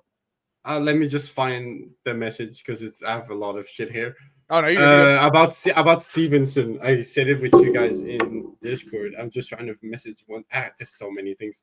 Yeah, okay. Ramon Stevenson isn't on any sort of discipline heading into week 4. That's what Mike Verbal said. Okay. So for the running game, I don't expect if Stevenson does dumb shit again. Okay, now that's a problem. Yes. But if you get this shit figured out, I think it'll be fun. Absolutely. No, and honestly, Noah, I tell you, Noah ain't wrong. He got the talent, but at the same time, even that talent, even fumbling the ball when he fumbles, especially on the goal line. Yeah, that's the other thing. You cannot have 5 fucking turnovers again tomorrow against the worst run defense in the league. Yeah. Yes. Yeah, that was bad. That was bad. And especially on the goal line, too. I tell you, chat, I'm going to give you a throwback name. When we were younger, we had a running back named Lawrence Maroney. He was a starting running back on the 16-0 team. His first few years were fine. First couple years were fine. He got injured. I know what's coming. Yeah, but I tell you, his 4th year. You about to say something heinous? I am about to say. You know what? No, I'm a limited. I'm a limited. Well, you about to say something, man? Lawrence Maroney don't deserve this amount of disrespect. Like Amari. I'm gonna give. Okay. But there is some accountability. I know where you're going. Ramondre Stevenson and Lawrence Maroney are so similar. Because I come to find out their favorite candy is Butterfingers. No cap. I say. That's what I heard. I saw that coming. I swear to God, that's what I heard. That's what I heard. I have an inside source. No bullshit. Because I swear to God, how the hell do you get? And mind you, both these players have done this multiple times. How the hell do you get to the goal line and not want to score a touchdown? Yeah, you fucking blow it twice on the goal. And drop the ball twice. I dropped the ball twice. Goal line, yeah. How do you start the game, the first drive of the game, dropping the ball? And how do you go with daylight in front of you, just a tad bit of daylight to score a touchdown, and you get the ball knocked out of you? It's crazy. Come on, man. Like, the ESPN doesn't even do come on mans anymore. Ramondre Stevenson would have been number 1 on come on man that week. No bullshit. Nah, for real. Like, it's getting horrendous. And to lose it twice, bro, you don't want your job, bro. You don't want your job for real. No. Can he have it? Can he have that job? Really? Can he have it? That kid right there would want that job. That kid right there ain't fumbling on the goal line. I'll tell you that. And that kid, I'll be honest, that kid is not no bullshit. He's not fumbling no ball. Hell, it ain't fumbling at the 1. Actually, I don't know about that. He might, but but Amari wouldn't fumble at the 1. Noah wouldn't fumble at the 1. Ben wouldn't fumble at the 1. I'm not a running back, but okay. Hey. You know what I'm saying? Yeah, I'm a wide receiver. I'm a wide receiver, so there's no telling what I'm gonna do. Like, don't put that. Don't put that type. No. You mess with Butterfingers? Don't put that type of pressure. Like real shit. Like on a receiver, it's different. Like the wide receiver responsibility from running back responsibility is so different. Like you can't even put the same responsibility on me like that. Like, God forbid if a nigga reaches his hand in between my catch radius, like it's a whole chance I don't catch the ball. So like, that's fair. I got a little bit of a different responsibility than you would playing right behind me in the formation. You feel me? Absolutely. Yeah, you're right. I would say that in terms of what we've seen so far, this is where I would actually defend this man. Yes. This is the last thing I can defend this man because I can't no more. I can't defend Ramon. This is the last point I'm going to save this man on. And this is the last point for this season. If he don't improve, then I will definitely be right about it. In the past game, Ramondre Stevenson is excellent. Oh, yes. Look at where he's dropped the ball. it's been when he's force-fed. And I think that is something that people don't watch film and people don't know how to accrue and attribute stats to the film they're watching. Yes. So for someone who takes pride in that, Ramondre Stevenson is not as bad as everyone thinks. And I know that's a crazy statement to some of y'all that are watching the Pack from the outside in. Yeah. I get it. But those of us who are watching from the inside out, like, he's not, if you really are watching, it's been a problem of when he's been force fed and he's been asked to do certain things too much beyond maybe his ability because the team has struggled in these recent years. He's being asked to do things that are out of his probable comfort zone. Yeah. I think where he thrives the most is in the passing game. Yeah. I think screens, pass blocking, those are his strengths. That's just what he's good at.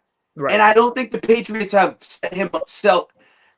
I don't think the Patriots have set Ramondre Stevenson enough up to a point to succeed when it's come to what his role should be in this offense and what he can actually productively, emphasis on the word, productively contribute to this offense that is already struggling to spread the ball.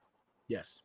He has to be the benefactor, so that means you have to feed him and Travion to run the play action, to get Drake May in situations to play to his strengths. Yes. Drake May is an athlete. I don't think they're trying to make him into Tom Brady, and they're trying to make him into somebody he's probably not. Bro, Drake May is a fucking athlete. He's young. Let the man run the fuck around and figure it out. If he can make plays with his feet and extend plays with his feet, I think that this offense should be tailored and geared towards that. Right. Yeah, it doesn't help that we had literally the worst offensive line in the league last year as well. Yeah. It don't. Like, and that's a struggle. Obviously, this year so far, I will say the line has done better.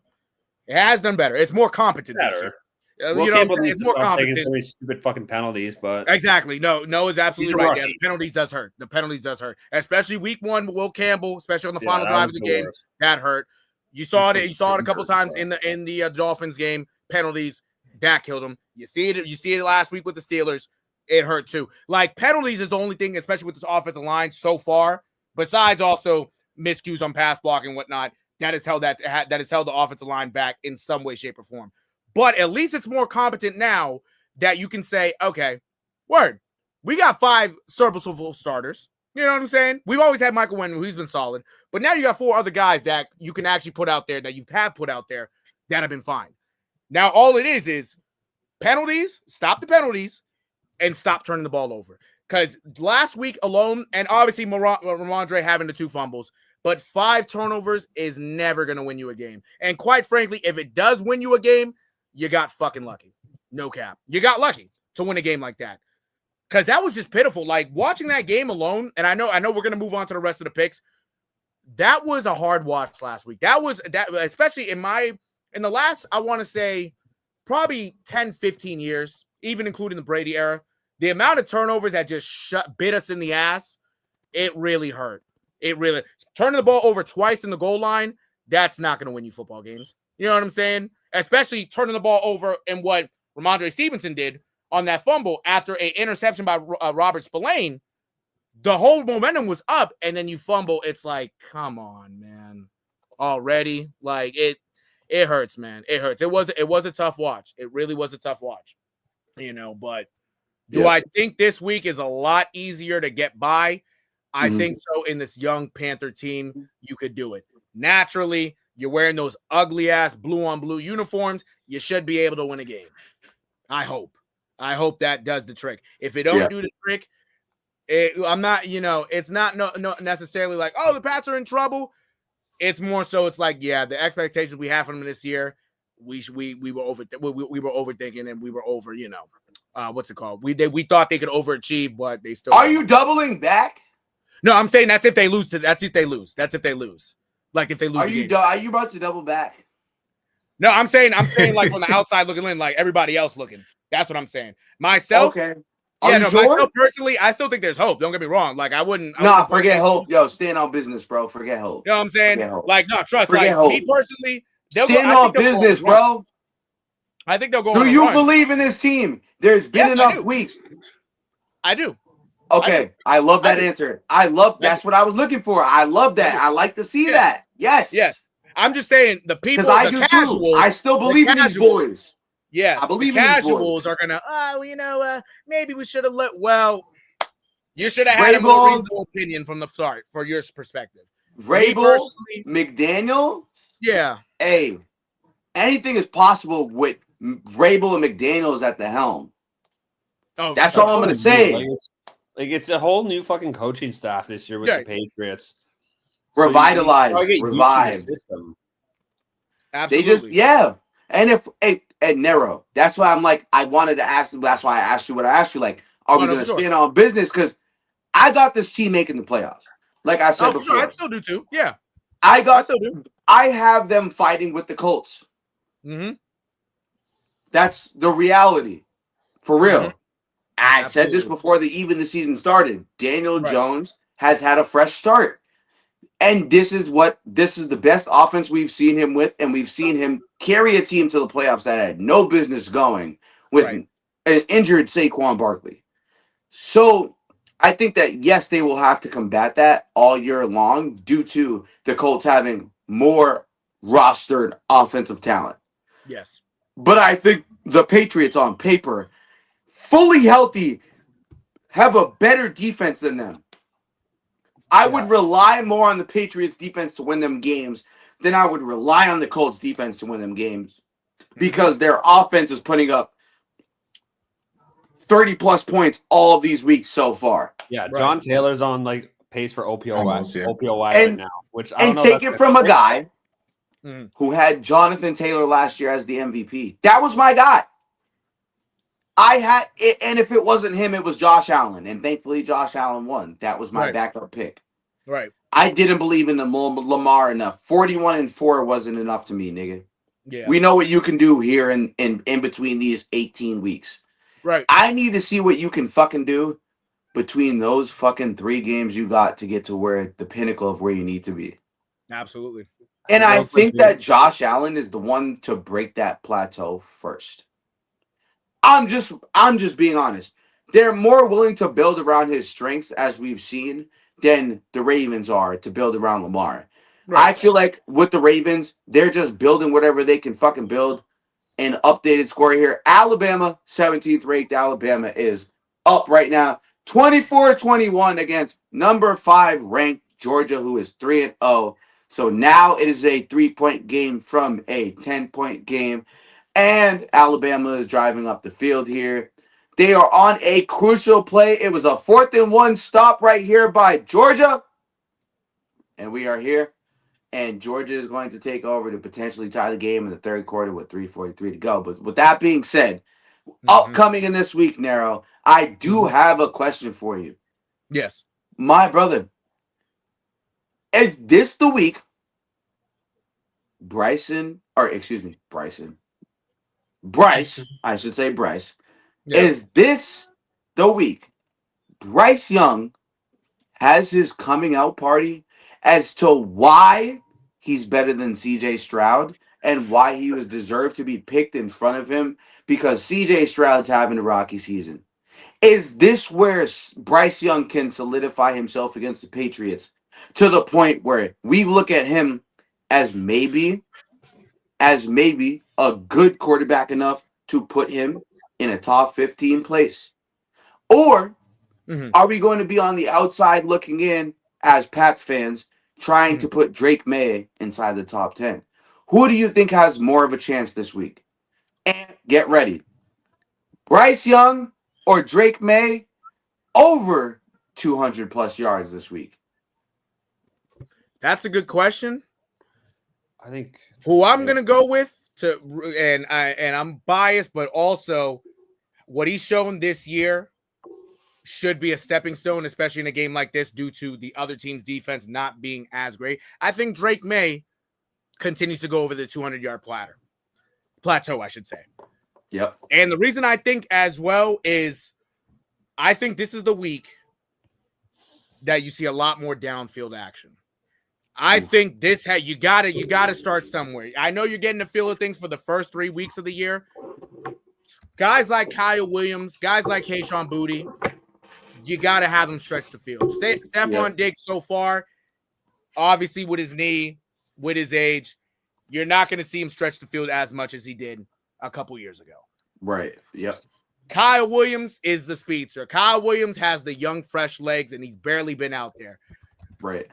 You're not gonna, and quite frankly, the Panthers are not gonna focus on Kyle Williams. So you have that advantage that when you throw him out there, send him the fuck deep, because it's not like Drake May cannot throw balls under 40 yards. It's not like he has a weak arm. Drake May can throw a ball 70 yards down the field.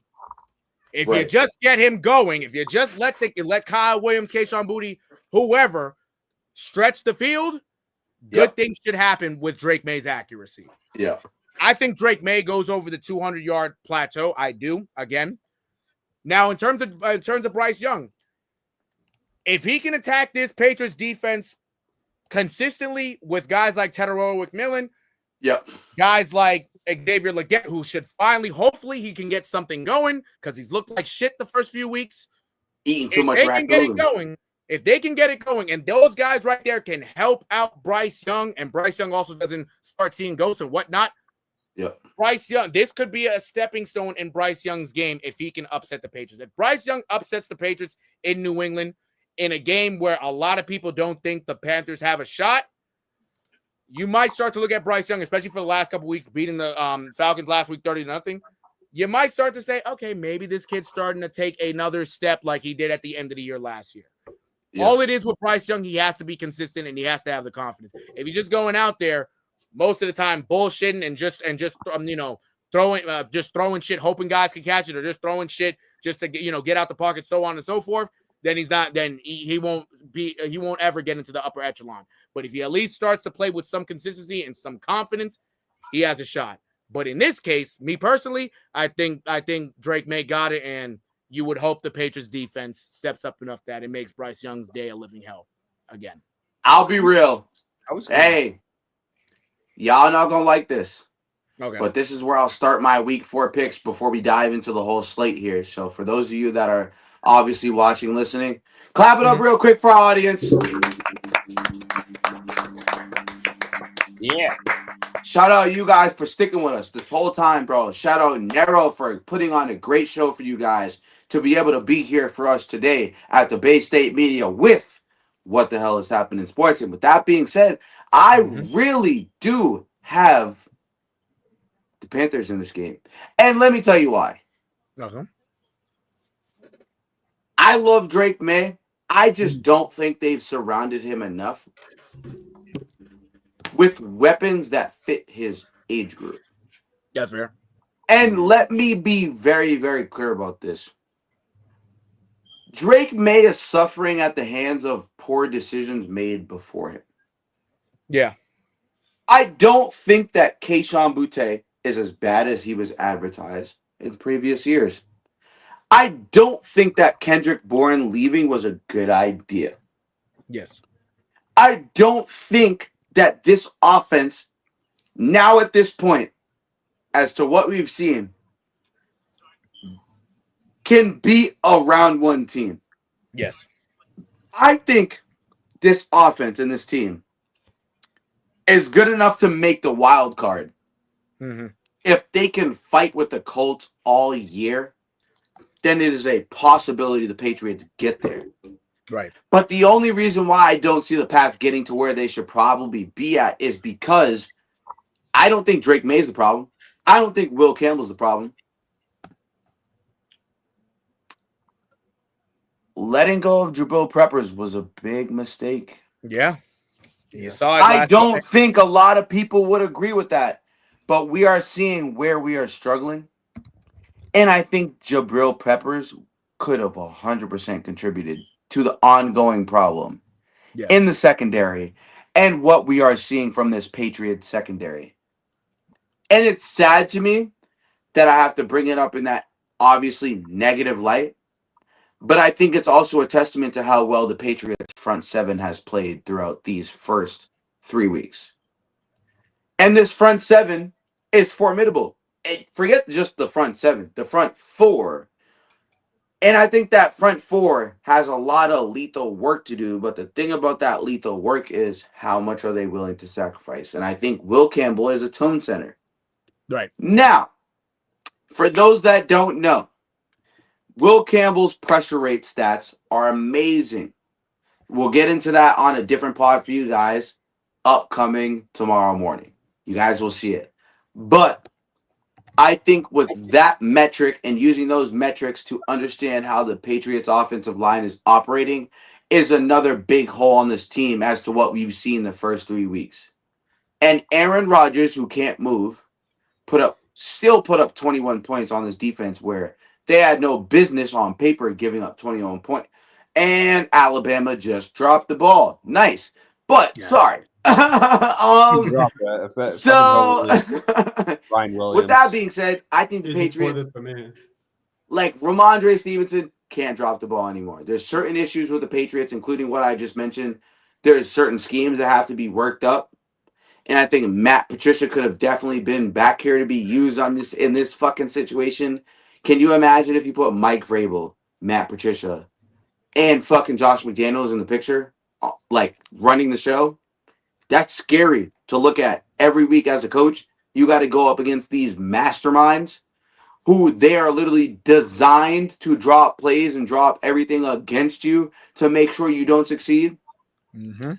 So, with that being said, like, I got the Panthers this week, dude. I don't actually trust and believe in this Patriots offense enough now for them to actually win a playoff game. I have enough trust in them to scrape and fight with the Colts. But I think ultimately the Patriots probably will make the wild card. And if they do make the wild card, it'll be because Daniel Jones couldn't fucking figure it out in Indianapolis. So that's how I feel about the Patriots situation going into this week. And last week, offensive line wasn't a problem. Will Campbell didn't give up any knockdowns, didn't give up any QB pressures. His average time for pressure on pressure rate wins for certain players is literally above 2.5 seconds. That is a sign of an elite tackle who belongs here. He is putting up elite numbers as a rookie, showing guys that no one can get behind him. And I know the Patriots line, obviously as a whole, outside of Will Campbell, think about Will Campbell being like Paul Skeens on the Pirates. Right. Literally.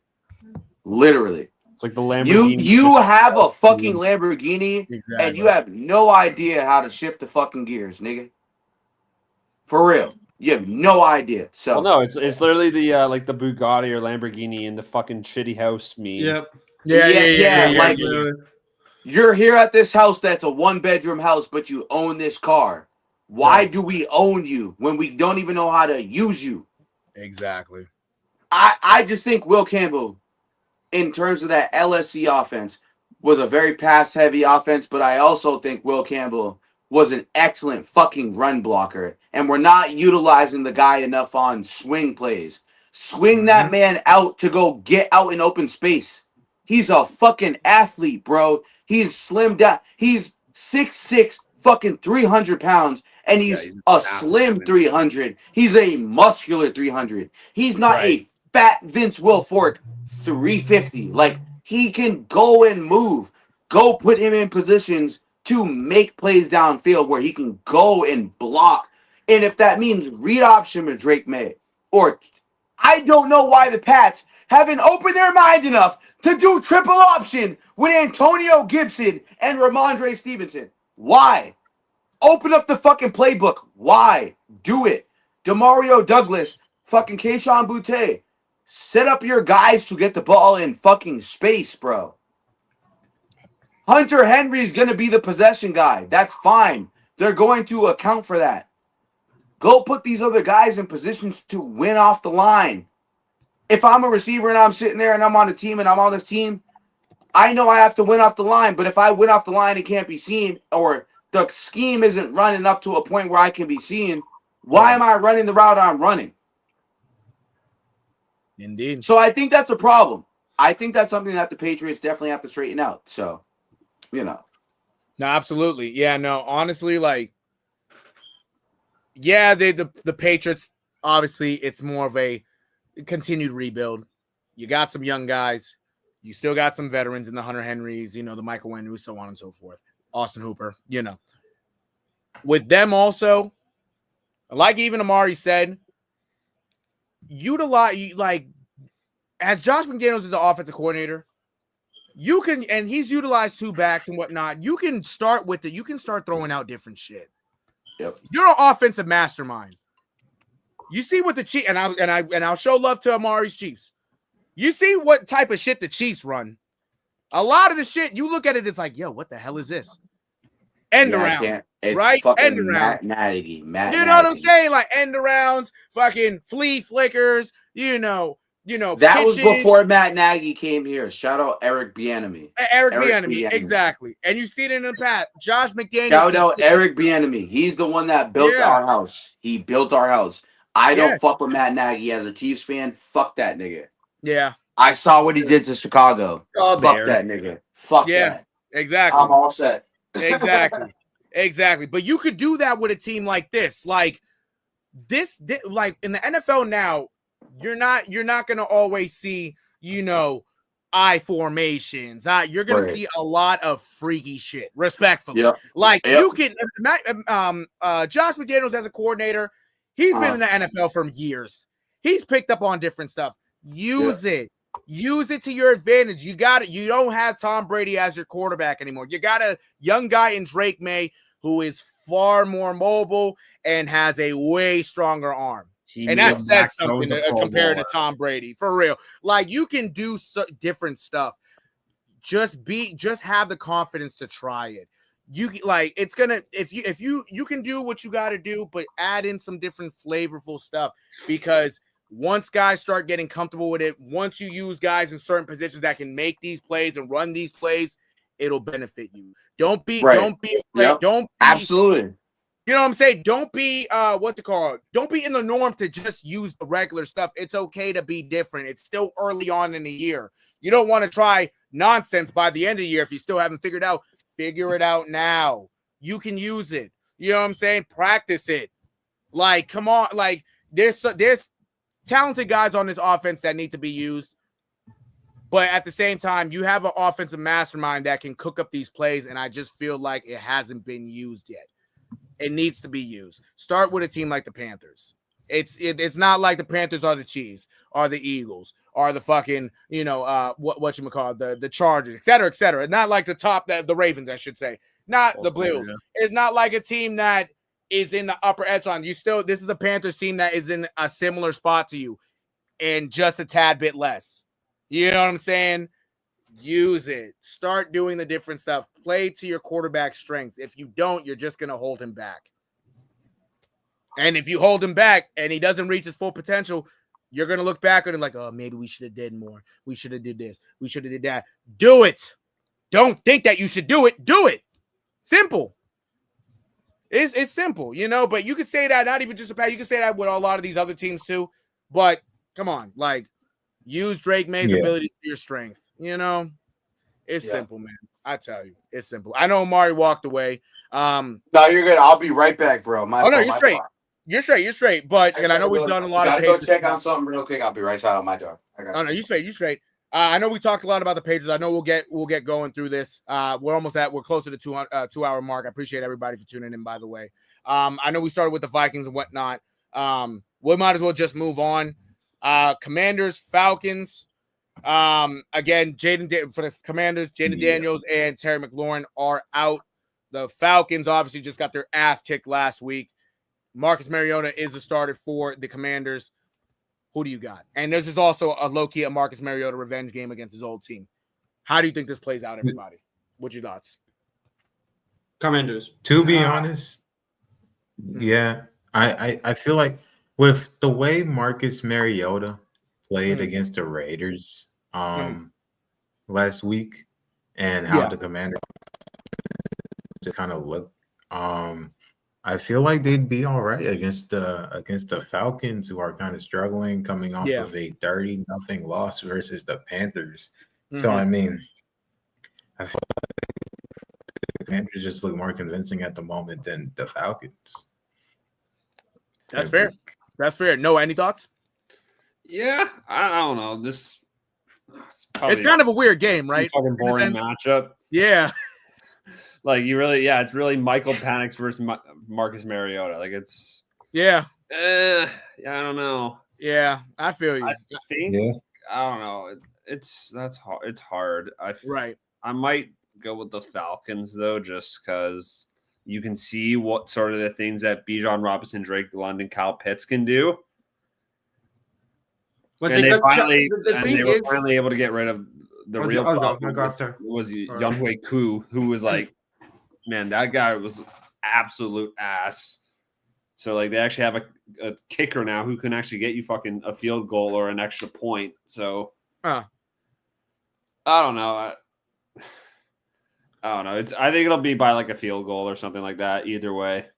Absolutely. No, yeah. I feel like this should be a close game because at least defensive wise for the Commanders, it'll keep bearing for how the offense is going to look. Should be able to keep you in the game if they are losing, or even if they do have the lead, should be able to at least be formidable to hold that lead. But this is also a game and I'll let Ben go right after this. This has to be a game where Michael Penix really proves himself as a starter. Because last week was embarrassing, to be honest. Yeah. And mind you, the last few years, actually, well, not really the last few years. Last year, the Panthers embarrassed the Falcons in the last week of the year and prevented the Falcons from getting into the playoffs. Now you go back to Carolina and you lay an egg. Michael Penix this week, especially with a fully healthy offense, top back, top receivers, Kyle Pitts, a good offensive line. He has to be able to get in the groove and really show he's an NFL quarterback. Because last week he looked like shit. Yeah, Drake London especially needs to be better too. Because like you saw how much fucking Bijan Robinson was carrying.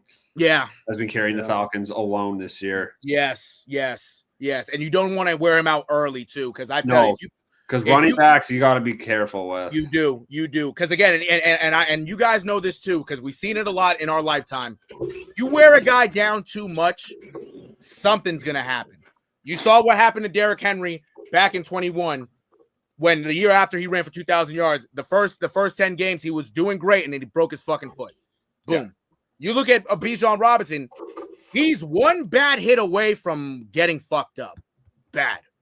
You got to be able to pick and choose how to use them. Everybody else has to step up.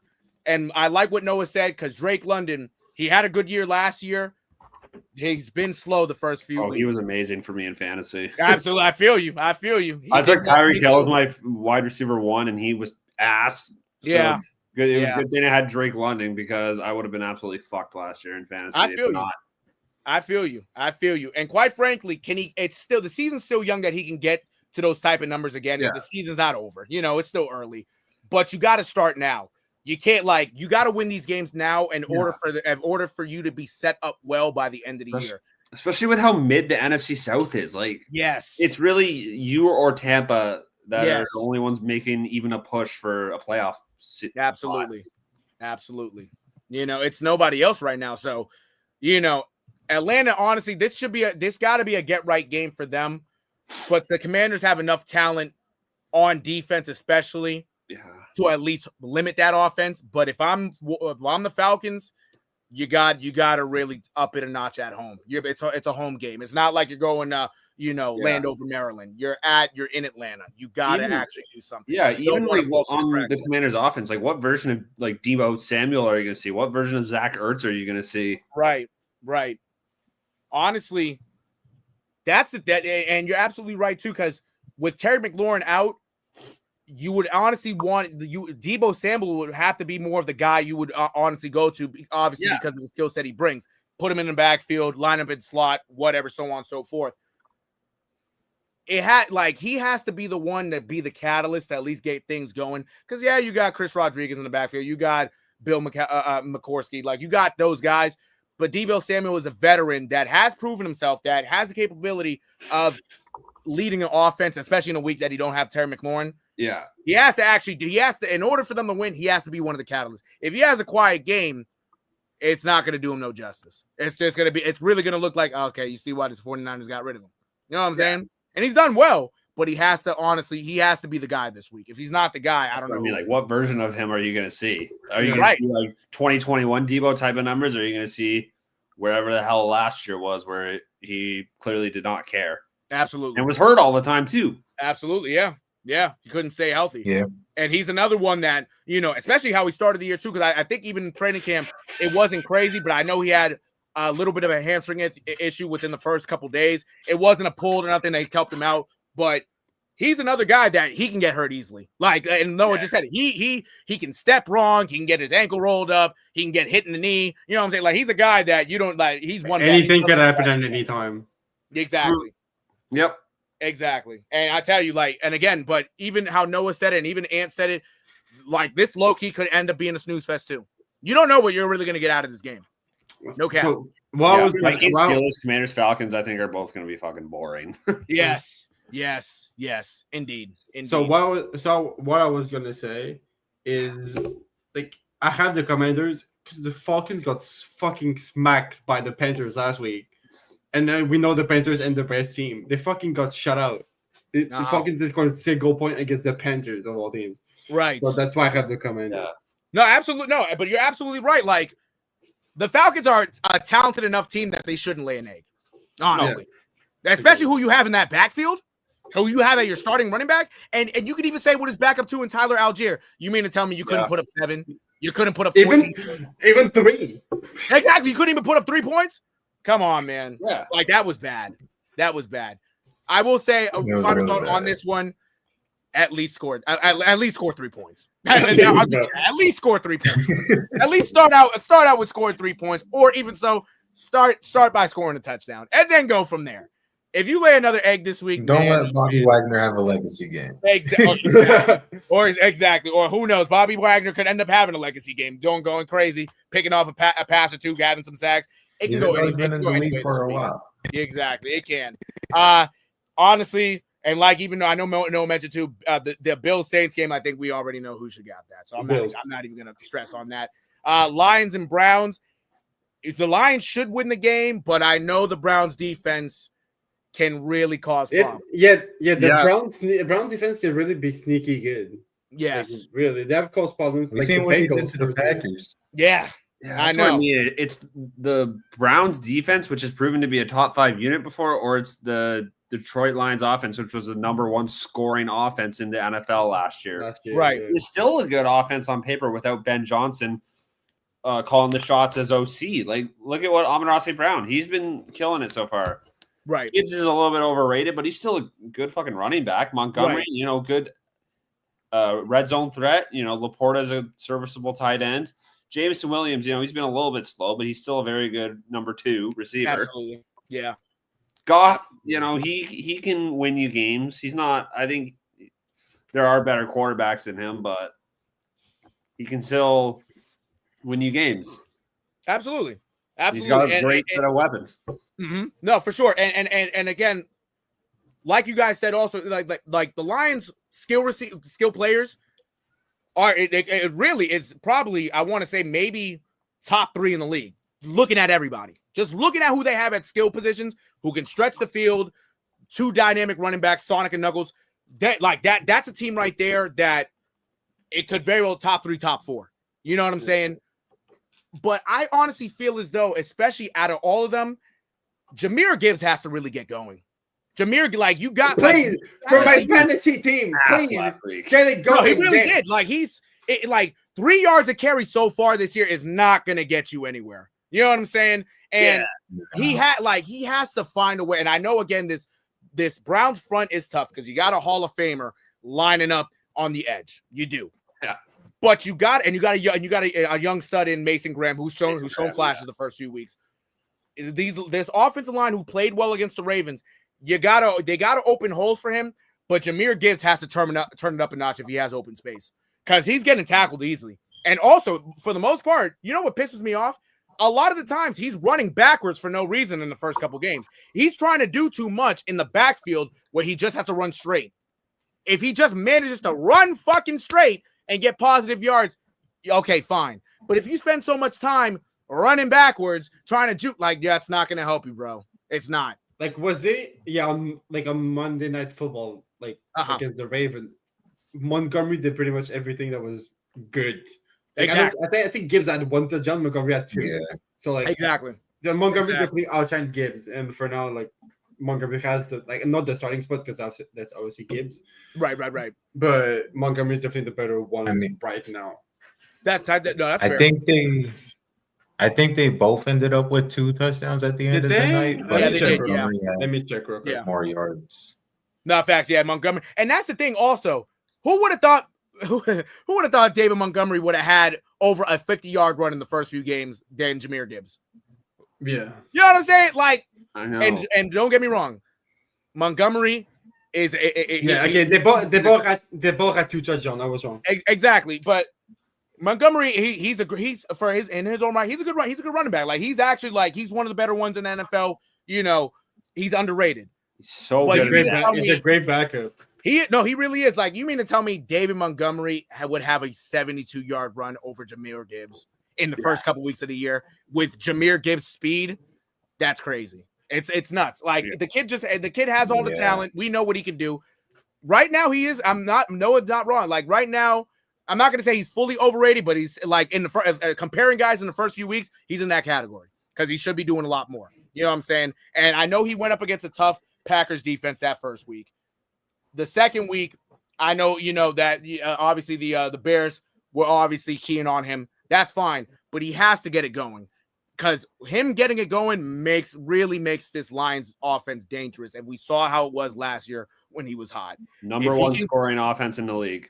Exactly. So if you just have him get going, it sets up everybody else for success. It sets up Amon-Ra, it sets up Jameson Williams, Sam Laporta, David Montgomery, even Brock Wright. And Brock Wright's obviously the second tight end. But it sets up everybody else for success. If he can't get it going, other guys will be able to get it going. Don't get me wrong. But that element of your offense is just holding back what it can fully accomplish. So hopefully this is a get-right game for him. It will be tough because you're going up against that stingy Browns defense. But again, the Lions should be able to win it. They should. But if the Browns also pull off another upset somehow, some way, you might start looking at this Browns team a little bit differently because of that defense. I'll tell you that. With that being said, this next matchup, again, also kind of another snooze fest because the Texans haven't been doing that great. It's kind of weird that the Texans are 0-3, to be honest. They should at least have a win right now. Yeah. I do see the Texans winning this one due to experience, leadership, all of that. But if the Texans were to lose this game, is DeMeco Ryans' job in question? I feel like the Texans, DeMeco Ryan, I don't know. The Texans always just been kind of like mid-ish. Like, they good games, they'd have bad games. It's just that their division isn't really strong enough to where, like, they just won their division the past few years. So the Texans, they're a weird team. And obviously they're 0-3 right now, which is not great. Mm-hmm. And which I do also have them winning the Titans, I have them winning over the Titans here. Kind of because that game against the Buccaneers, I was like, okay, there's a flash that their offense is still kind of alive. Yeah. But if the Texans lose this game, DeMeco Ryan's job might be a bit in question. Although I don't really think the Texans overall as a team have done super terribly. Right. It's just that the offense has been a little stagnant. Yeah. It's been a little stagnant offensively, but I feel like for the most part, the Texans have kind of stayed in game, like against the Rams. Against the Rams, I know it's the first week and whatever, but they held the Rams to like 14 points, and at this point, we kind of seen what the Rams offense can do. So Right. That's pretty decent for the Texans. So I feel like the Texans haven't done too terribly to where D'Amico Ryans is like on a super hot seat. Right. But I don't know. It's looking a little rough for Houston right now. And they keep posting all this different stuff on social media with all these social media influencers. And I'm like, just get a win first. Exactly. No, that's a fact. And I know what you're talking about because I've been keeping it too. That's a fact, Dan. You're absolutely right. Yeah, they got to. Yeah, real shit, Ant. Worry about getting a win. Yeah. You're 0-3. Worry about putting 1 in that record. Let's get that win. Because if you're just, I tell you, if you're just going to keep doing the nonsense off the field and the team ain't winning, what the fuck are you doing it for? For real. You know what I'm saying? That's just a waste of time and money. Get a win. It'll help everybody in the state. Well, actually, I wouldn't even say the state of Texas because of the fucking Cowboys. But it'll do everybody right in Houston. That's a fact. And obviously, the home game, you have the advantage. You're playing in front of your home fans. Get the win and this start opening up the offense. Hopefully, the offensive line can do fine because the Titans obviously it's going to take them a little bit to really be successful. It's a young team. Let's get they got to get right. I was going to say Noah Ben for the Texans lines because I asked you mean Texans Titans? I did say Texans Titans. I apologize. Yeah, my fault. And I'll ask Noah this real quick because I know he stepped out. I asked Ant if D'Amico Ryan's job was in question if the Texans somehow lost this game. Do you think it is in question, or is that a bit of an overreaction? You would have to go with how many points Texans lose or score, like lose by or score in general. If it's like a two, I'll give like a max 2 possession game. I think that's fine. But if you get blown out by the Titans like by 4 possession or some shit, now it needs to be considered that. Like, is this guy? Fair. If this guy like our guy for the job? Because like if that's not going on for the Titans right now, I don't even have them winning. I have the Titans. Yeah. Oh really? Yep. Oh, you got. I think Cam Moore. I think Cam Moore has done better than CJ Stroud. Oh, for sure. So I think this is the game to shine for Cam Ward. Like he hasn't been bad at all. He's just been unlucky with like his receivers, I guess. Like Calvin Ridley's been fucking nowhere. Yeah, that is true. Top receiver. Yeah. And that hurts. Say Calvin Ridley. Yeah. He was saying that Calvin Ridley. Why are you talking shit about my boy, bro? He's been fucking nowhere. About my boy, bro. I want him to do better. I have him on my fantasy team. So do I. He's on the fucking Titans. What do you want him to do? Dude, he's on the Titans. I know. What do you want him to do? He's on the Titans, bro. I know. He's on the worst roster in the league. He somehow found a way to do fine under Will Levis, which is crazy. No, not fine. No, there's no save. Like, bro, Calvin Ridley needs to go somewhere else. I know. That's what I mean. He's just taking money. Like, bro, I don't like Calvin Ridley slander. I don't like that. That's my guy. Like, we're talking about a guy when Julio Jones didn't show up, he showed up. I'm just being real. I'm just keeping it a stack. Like, Calvin Ridley's one of those guys who's an elite guy. Bro, he's just in a bad situation. Yeah. That's really what it is. Like, I know I just obviously delved right into right here the Calvin Ridley situation, but I think that he's just been subjected to bad shit. Yeah. It's really not on him. So I know. Sorry, I answered at the Calvin Ridley part, but that's all I got. Like, I got to protect my boy at all costs. Like, I know. He's one of the most elite route runners in the NFL. Absolutely. He has nobody fucking protecting him, and he's yeah. So like. But yeah, Texans and Titans, I really am not sure. I want to say the Texans, but their O-line has literally been the Patriots O-line last year. Yeah, it's been and bad. Some more. Like, their O-line is terrible. Yeah. They should be doing trading Laramie Tunzel It has not worked out great for them. Yeah, and like some of their like their defense is still like it's fine. Like it could be so much better, especially with D'Amico Ryans being such a defensive-minded coach. He was a big part of the 49ers defenses from a few years ago. Yeah. But same time, like when you have like Tank Dell, Nico Collins, like those kind of weapons, like you gotta be a threat in the end zone. Mm-hmm. You don't have a choice. No, you don't have a choice. You have to. And like I think also at the same time, there has to be understood that Calvin Ridley, he's an athlete, bro. You got to let him be an athlete. And I think what's been asked of him due to what he did in Atlanta and what he was asked to do in Atlanta, they're seeing him as like a wide receiver bona fide one. I don't think Calvin Ridley is A.J. Brown. I don't think Calvin Ridley is even Jamar Chase or any of those other guys. I don't think he belongs in that tier. But if we're talking about the tier under, I think he deserves to be in that conversation. That has to be a conversation.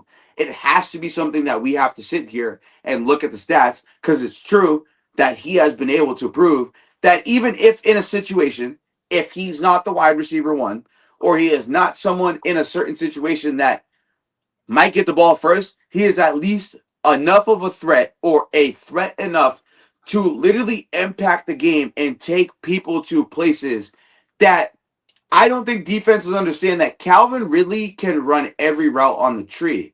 Right. It's just, what is his capability? Where are they going to actually run him on the offense in terms of play calling? How are they going to put him in positions to win off the line? How are they going to do that? I think coaching matters a lot, and I don't think people think about that.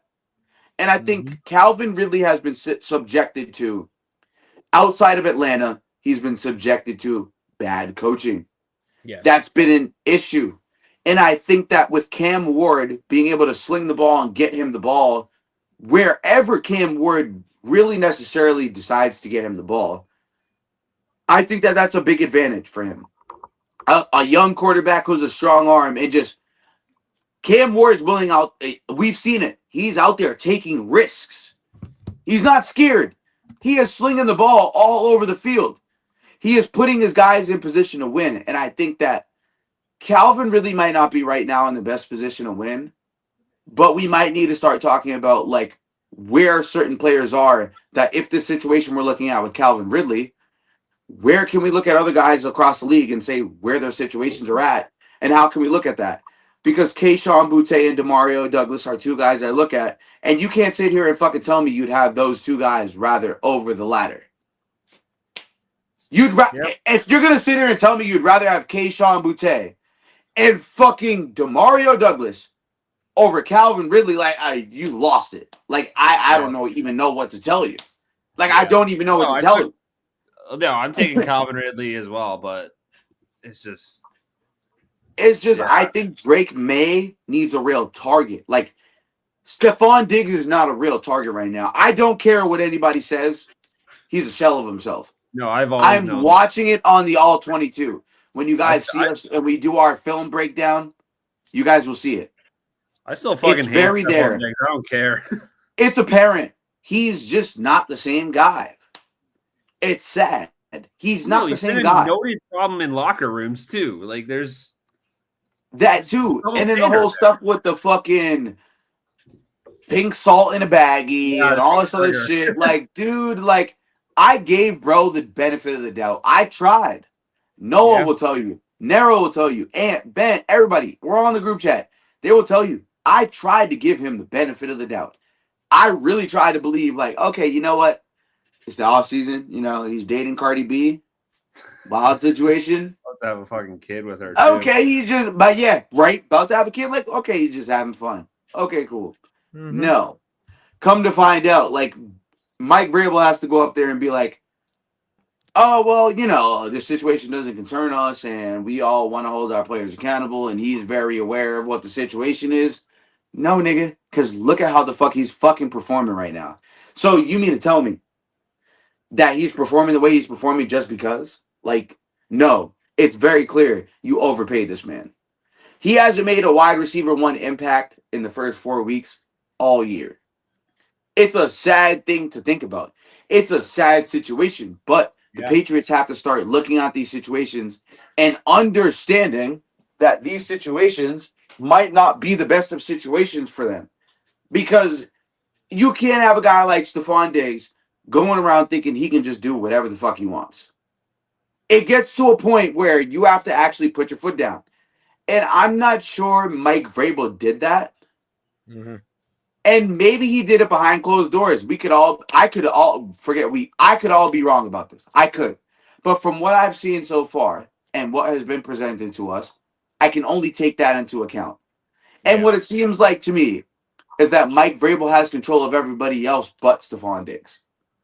And I've come to that conclusion after defending Stephon Diggs for however long I could defend Stephon Diggs.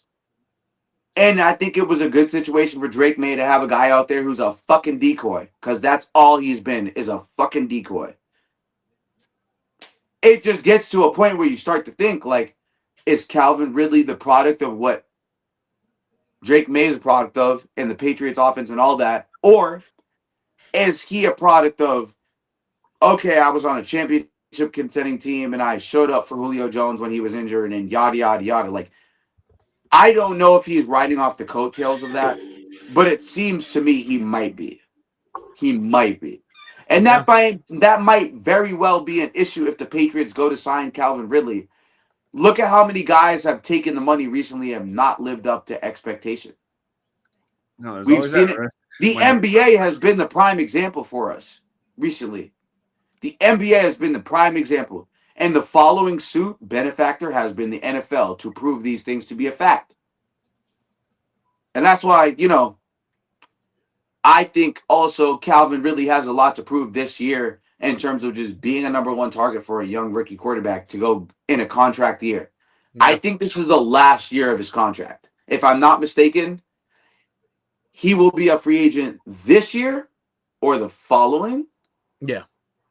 And if he's not, if my memory doesn't shoot me in the fucking foot right now, I think if he's not of that option, that he has a clause where he can be traded. Like he doesn't have a no trade clause. So like he can be traded for a bag of chips, or he can be traded for a more valuable player. So I think with the cap flexibility that the Patriots have, and the flexibility in terms of there's no more Kendrick Bourne overpaying him to be a wide receiver 3. Mm-hmm. You are not paying Stephen Ridley anymore. You are not, like, certain guys that just contracts aren't going. You're not paying Edelman money to anybody anymore. You're not paying Gronk money to nobody anymore. Like, Hunter Henry's the guy right now. And it's sad that he's the guy, but Kayshon Boutte is who he is. Like, he's been on this team for who knows how long. He's not going to get any better than what the fuck he is right now. It just is what it is. And it's sad because I have, I'm going to stand on this. I have the Panthers winning this game, dude. They put up 30 on the fucking Falcons and the Falcons put up 0. Mm-hmm. If they did that to a more lethal offense that had and consisted of Drake London, Bijan Robinson, Kyle Pitts, and Tyler Algier, elite guys, elite offensive players, and the Panthers held them to 0 points. Like, I don't know if it was just a bad day. It could have just been a fucking bad day, but I know the Patriots should go into this game. They shouldn't be going into this game, thinking that it's just going to be a cakewalk, because I see the Panthers coming out with this shit. I do. I see the Panthers winning this game. So, no, that's not wrong at all. That's pretty valid. And I think I have the Panthers as well. So yeah, I'm sorry, Nero. I know we're at 2 hours and 20 minutes here, bro. I'm sorry. No, you're good. You're good. No, while you was going, I was flowing through the rest of the games, type shit. But no, honestly, I do have the Pats winning. I do. But I will say, as much as I want it to be a blowout, something's telling me that if the Pats should the Pats win, it's going to be a lot closer than what we wanted. It's a trap. It's a trap. Yeah. It's like it could honestly go. It could go any way. It really can. Yeah. But if the Patriots were to lose, you look at this game. It's like, we might not be there yet. At that point, it's like, it's like, you know what I'm saying? Yeah, that's. We might be seeing it early. Had no business losing to the fucking Steelers. I'm not gonna lie to you. Yeah. If you want to make the wild card, there's no way you can lose to the Steelers. It just is what it is. Team full of old ass niggas. A team full of fucking senior citizens. Darius Slay, Jalen Ramsey, fucking senior citizens, bro. Like, the only one who isn't a fucking senior citizen is like TJ Watt. Aaron Rodgers, senior citizen. No Najee Harris. Shit the bed and fucking is hurt on the Chargers. Like, Steelers are in a world of trouble. So it's like, we had no fucking excuse losing to them niggas while they're in a world of trouble and we're not. Sad case, sad situation. I don't think that should have been a thing. Yeah. Yeah, it was really a tough watch last week.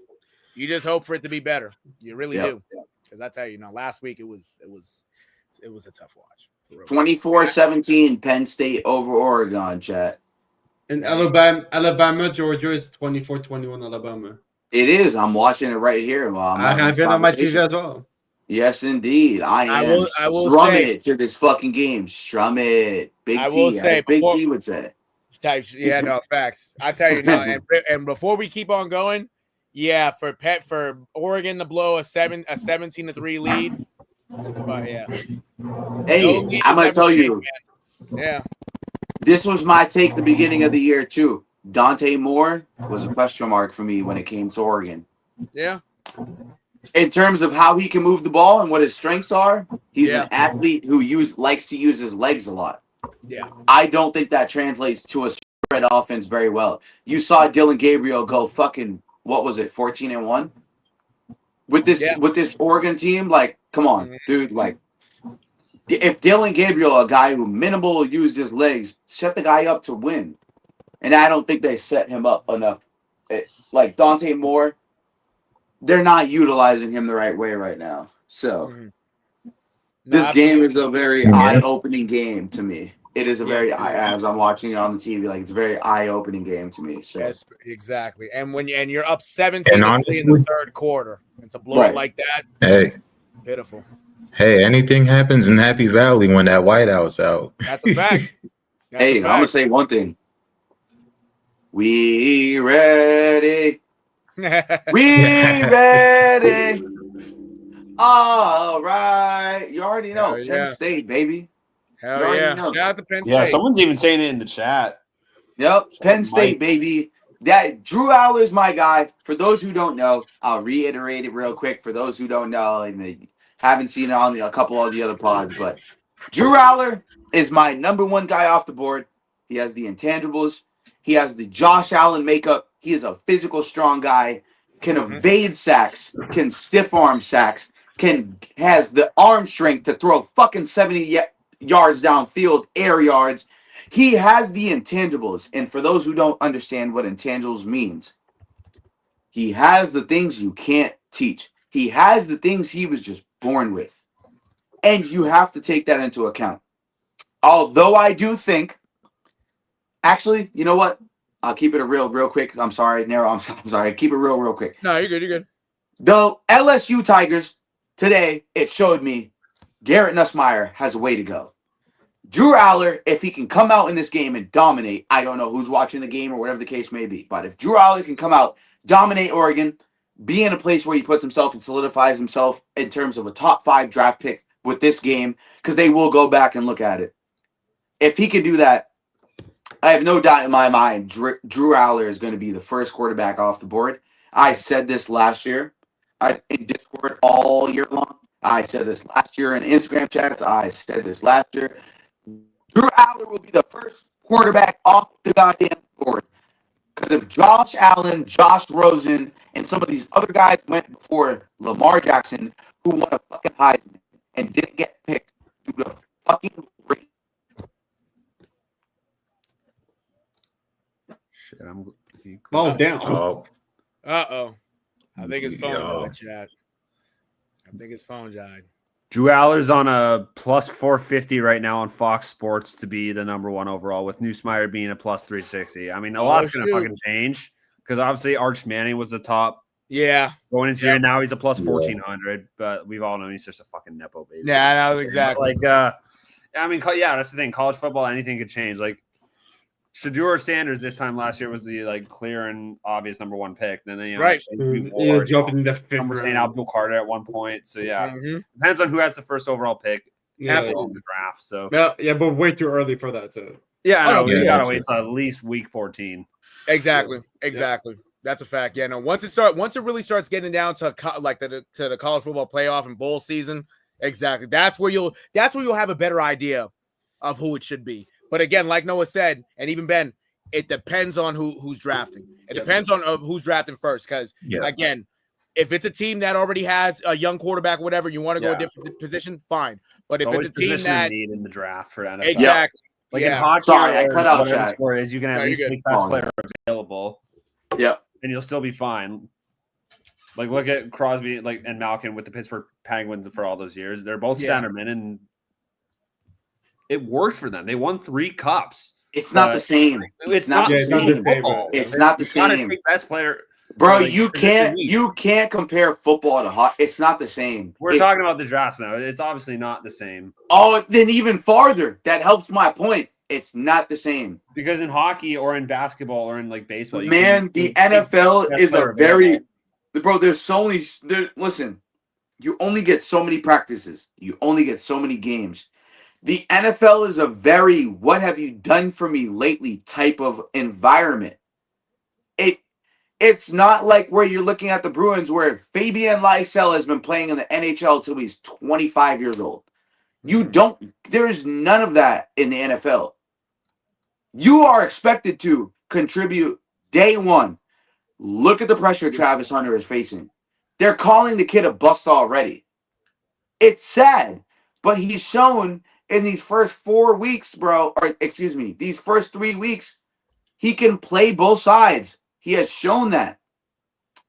Yes, he has to get his cardio up. I get it. But it's got to be to a point where we're splitting hairs that matters. And I don't think hockey in comparison to that situation for that would suffice. I get they won 3 cups and all that, but and the NFL is a very "what have you done for me lately" type of place. Well, yeah, that's what I mean. mean. The NHL is not a very "what have you done for me lately" type of place.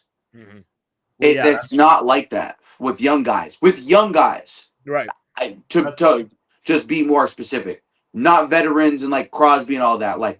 Crosby has proved, in my personal opinion, because I'm 25 years old, turning 26 next month, Sidney Crosby, besides Connor McDavid, is the greatest hockey player I've ever seen in my life. Oh, yeah. I'm just being honest with you. That is one of the greatest athletes I've ever seen. What Sidney Crosby has been able to do on a sheet of ice his whole career and be so skillful at what he's done and his work behind the net and what the skill he's been able to show other young players to do so. McDavid wouldn't even have a fucking thought if it weren't for Sidney Crosby. And Sidney Crosby wouldn't have a fucking thought if it weren't for Wayne Gretzky. And Wayne Gretzky wouldn't have a single fucking thought if it weren't for Gordie Howe. Thank you. So now you see the train. Whereas in football, that train is way more serious because it's extremely positionally based. Yeah, that's what I was trying to go about there. Is in football, you're only ever drafting based on positional need. In the other sports, you can at least take the best player available and at least use him. You have to in a way. NBA, NHL. Like I said, with the Penguins, they were able to have 2 elite centermen and still win 3 cups with it. Right. You can't be you can't fucking win a Super Bowl with having 2 elite quarterbacks. Why would you do that to yourself? It's just one of those things of right. Yep. Yeah. That's why you gotta have your wide receivers, you gotta have your defense, you gotta have your special teams, you gotta have your running backs. That's why it was confusing. That's why it was confusing. And another thing. And That's why it was confusing that the Browns have to like 3 QBs. Like 3 New York Giants as well. Yeah. Yeah.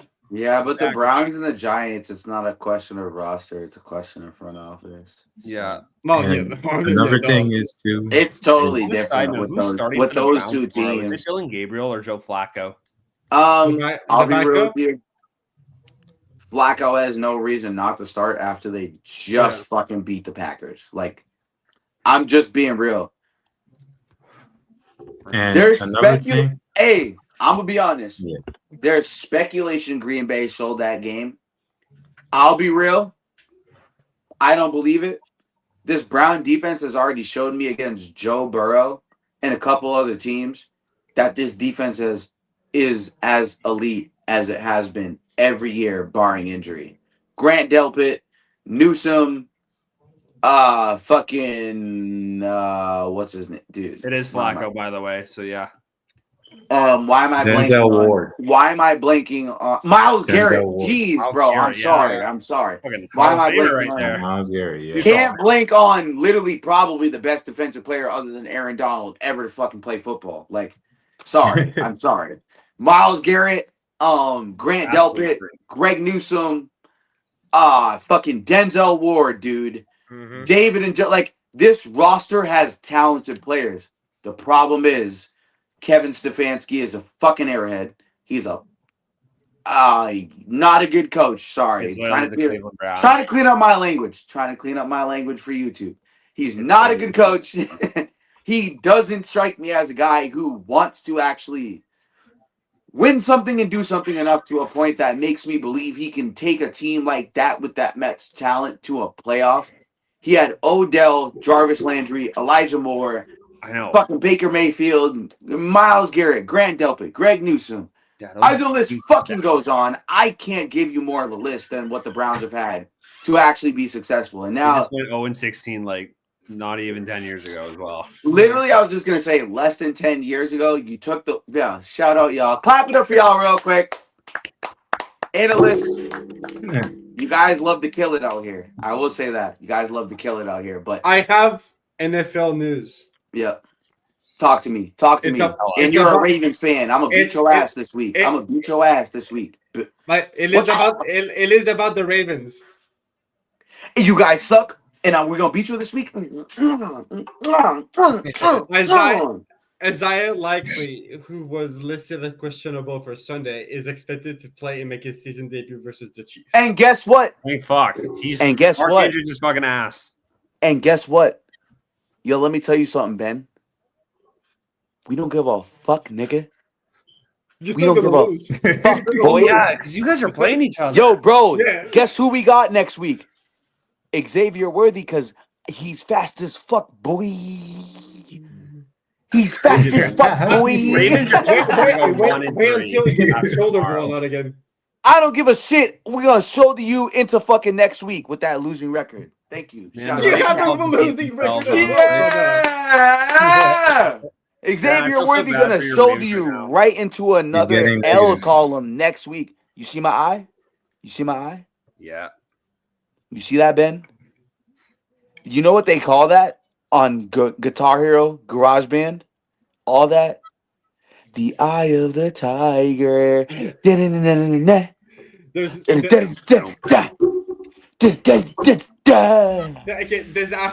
I have negative. Okay. We getting negative on them Ravens.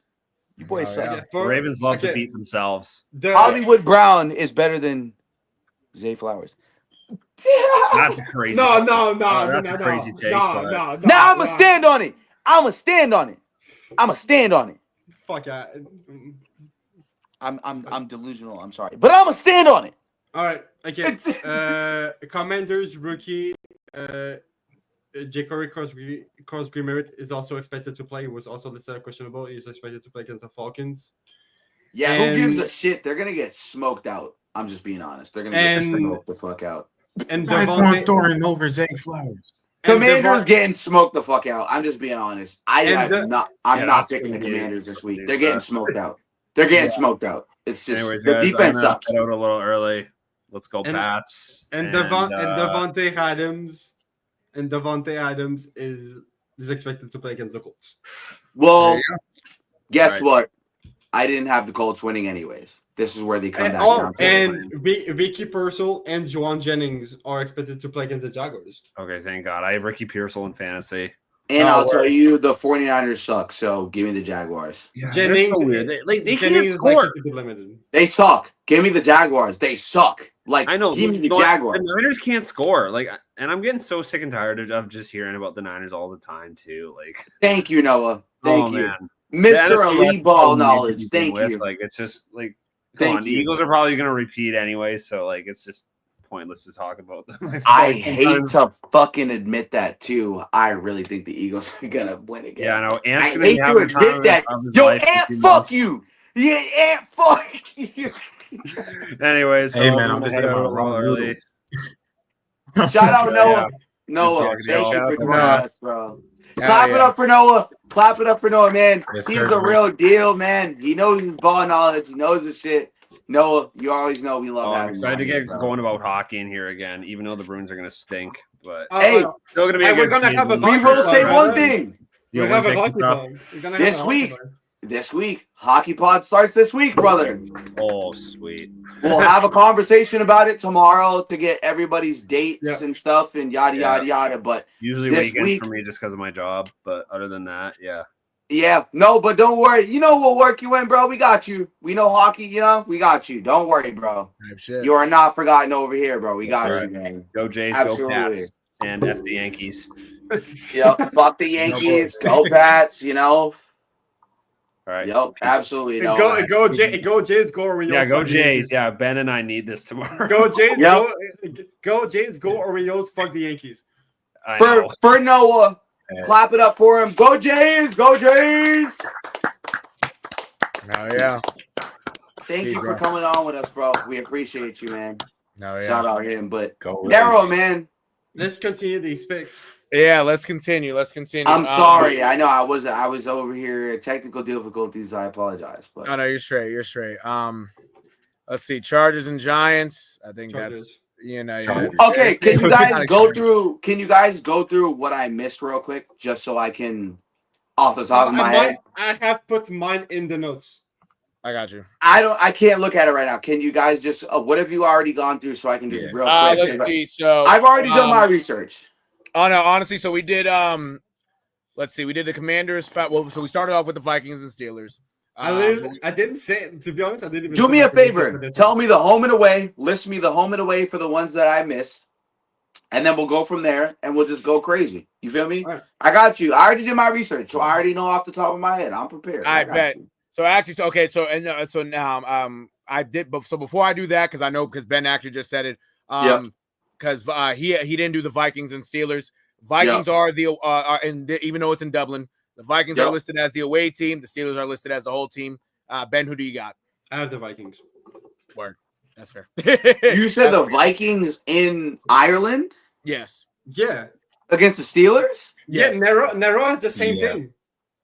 Yeah. I picked the Did Vikings. y'all niggas forget who's playing quarterback? Yeah, but He you also did- got he to put look up at defense, 40 though. points last week. Against the I'm more Against so the thinking about Bengals. Are you delusional? Yo, don't. All right, yo, no. Oh, so I'ma get when hot. I No, say I'm- it, I get no, argued against. I'm So gonna get when hot. Ben Yo, give me the says Steelers it because is I want to for- make y'all okay. niggas look stupid. Give me the Steelers. No, bro, don't get me hot. Yo, don't get me hot. No, don't get me hot, bro. Don't get me hot. No, I Give wasn't me no the bullshit. Steelers. I wasn't really thinking about the offense. I was just thinking more of the defense on the defensive Yo, side. bro, Like, I don't give a yeah, shit bro. about that, bro. Don't no, bro. Please, bro. I'm sorry. Give me the Steelers. I'm not even having that conversation. Next game. The next Word. game. I say that about Carson all right, Wentz, and Amari Commanders goes and on the whole Falcons. thing about Commanders what do you are want the away from team. Carson Falcons are the Wentz. home team. Yeah, bro. No Scary Terry. No Jaden Daniels on the road. You're relying on and Ja'Cory Krosky Merritt is a fucking question mark. This He's is easy. playing. I just said he was playing. And I don't give a shit. He's still a fucking question mark. This is football, not Okay. baseball. You can't rub your dick tip and say, "Oh, I'm hurt." This is football, Ben. It doesn't matter. No, give me the fucking Falcons.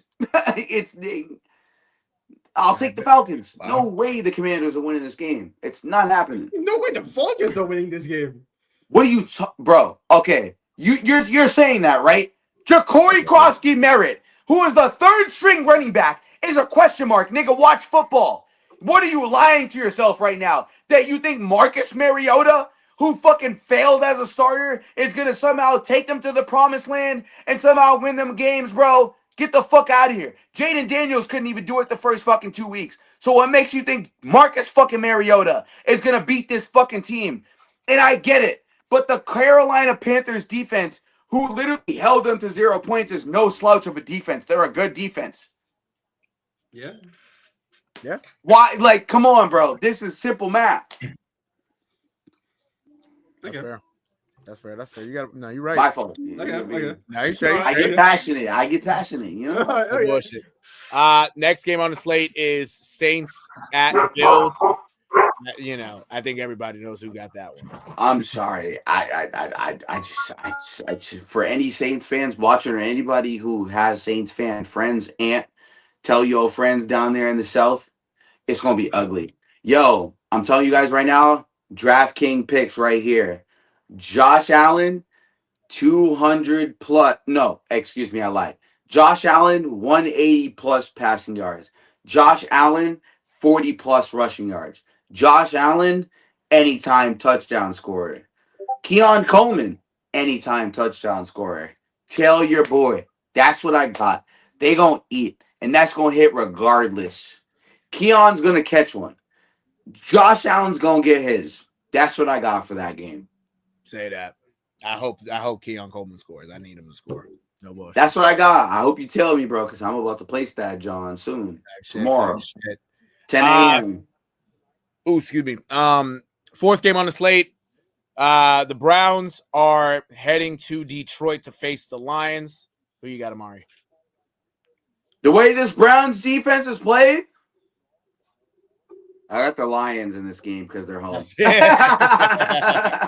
fair. No, yeah, that is fair. Y'all thought I was going to choose the Browns? Yeah, no. Browns defense on the road. Detroit's home, coming off a resounding win last week against a contender. Give me the Detroit Lions at home. I like the Detroit Lions. No, that's fair. That's fair. Yeah, if the Lions were to end up losing this, it would, man, be a problem. And I don't think that the Packers scare me as much as the Lions do. So give me the Lions. You know, the Packers losing to the Browns is a little bit of a fraudulent situation. So absolutely. The fifth game on the slate will be the Tennessee. We spoke about it already, kind of, but the Tennessee Titans are going to Houston to play the Texans. Yeah. I haven't looked at the injury report yet for this game, so I'll just be honest. I can look at it real quick. Please, if you find that, read it to me real quick after I say what I'm about to say real quick. I haven't read the report, but I'm leaning towards, until Ben tells me right what he's about to tell me, I'm leaning towards the Texans. I think that CJ Stroud really needs a game to prove and redeem himself. Forget prove. It's a game where he needs to redeem himself from the rookie year that he had and showed us that he was a quarterback capable of playing in this league at a high level. And I think that matters. But Ben, with the information you have, would you like to read the information to the chat for us, please, and the panelists? Section Stingley is questionable with an oblique injury. He did participate in the last practice, though. Okay. That's Nico Collins is full participation in practice. He's good to go. So it's something to keep an eye on, is what you're saying. It's something to keep an eye on. Collins in full participated in practice, so he should be playing. I don't think that's an issue. Stingley is questionable with an oblique. It did participate in last practice, and for the Titan side, Cam Ward full participation in the last practice, and same with Zietler for the O-line. Okay. Kevin Zietler. Okay. I'm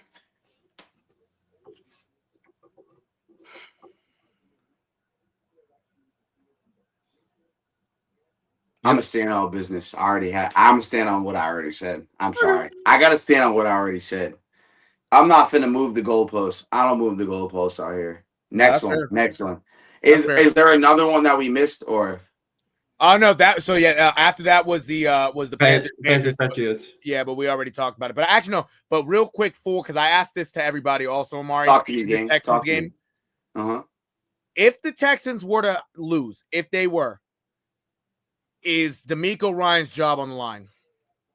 No. He's a young coach. He's a young guy. He's learning the ropes. Yeah, he was probably, but he's gonna have more. He's gonna have another opportunity to handpick a staff. Right. I think he trusts the players he's drafted. I think he trusts the guys he's had a say on. I think he's been able to do that and been capable of it. Mm-hmm. So, I think with that being said, like, he is a guy to definitely watch out for in terms of what the leader situation is going to be. And, I highly believe in him as a leader.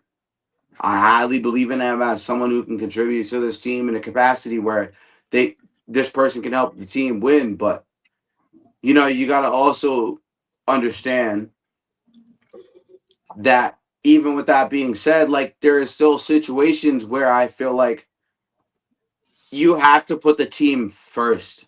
Yes. And a lot of these situations, like, dude, like, I don't know, bro. Keyshawn Boutte and a couple of these guys, like, they just don't cut it. Like, I'm just being honest, like, they just don't cut it.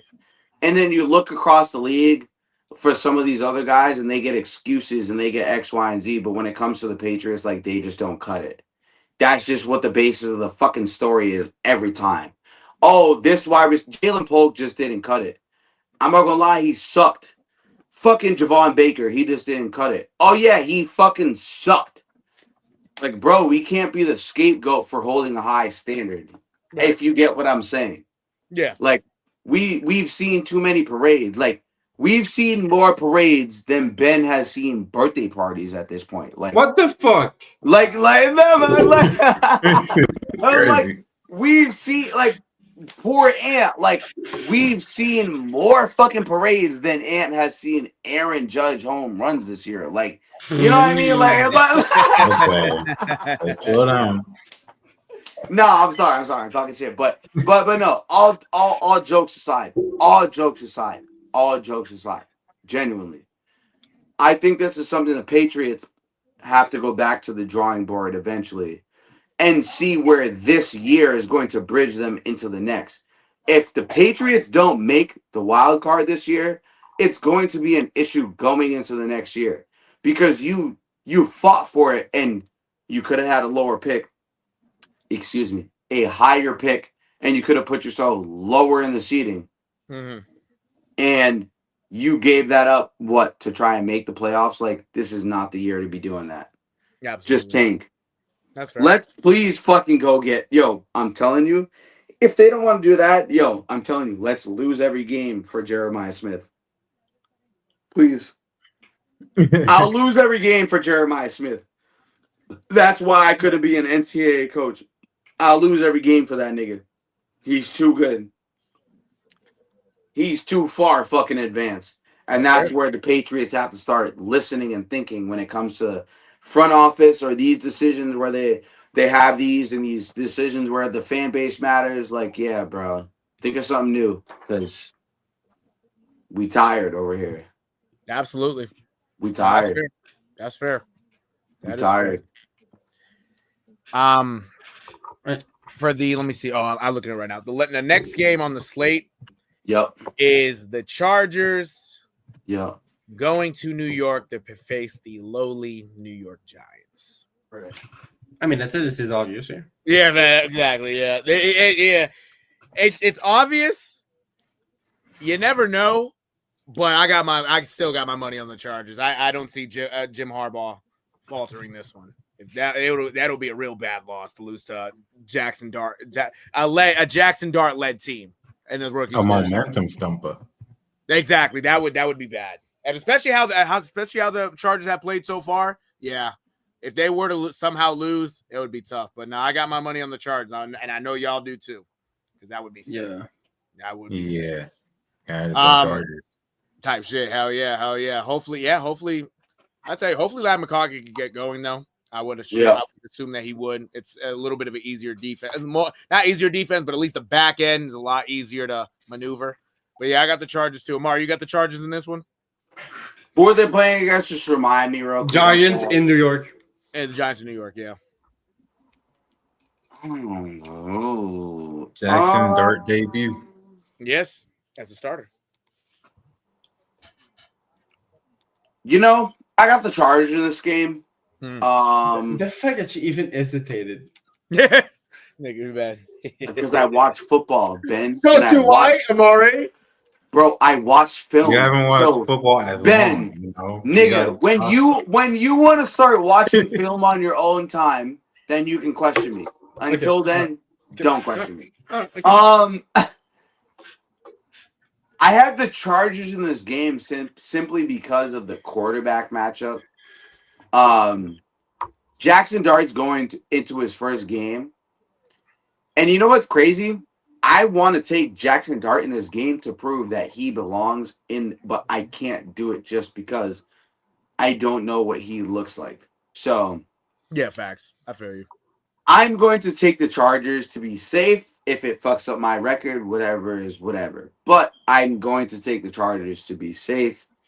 I don't think the Giants have the offensive firepower to keep up.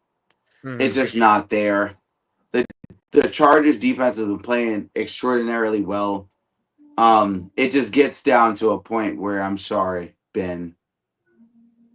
Tell me your mom's a beast. Tell me your mom's a beast. But you know, I'm just being honest. Like, you know, like that.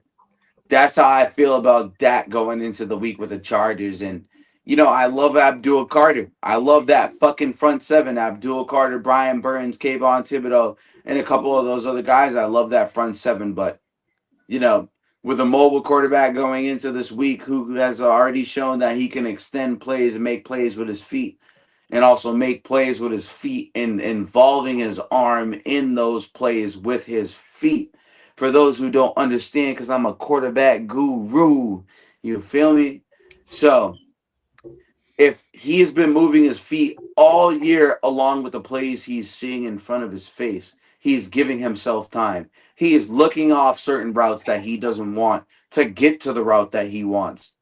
And I think that is the next step leap when Justin Herbert's game, where he can elevate his team enough to get to a point where he wants to go to a Super Bowl.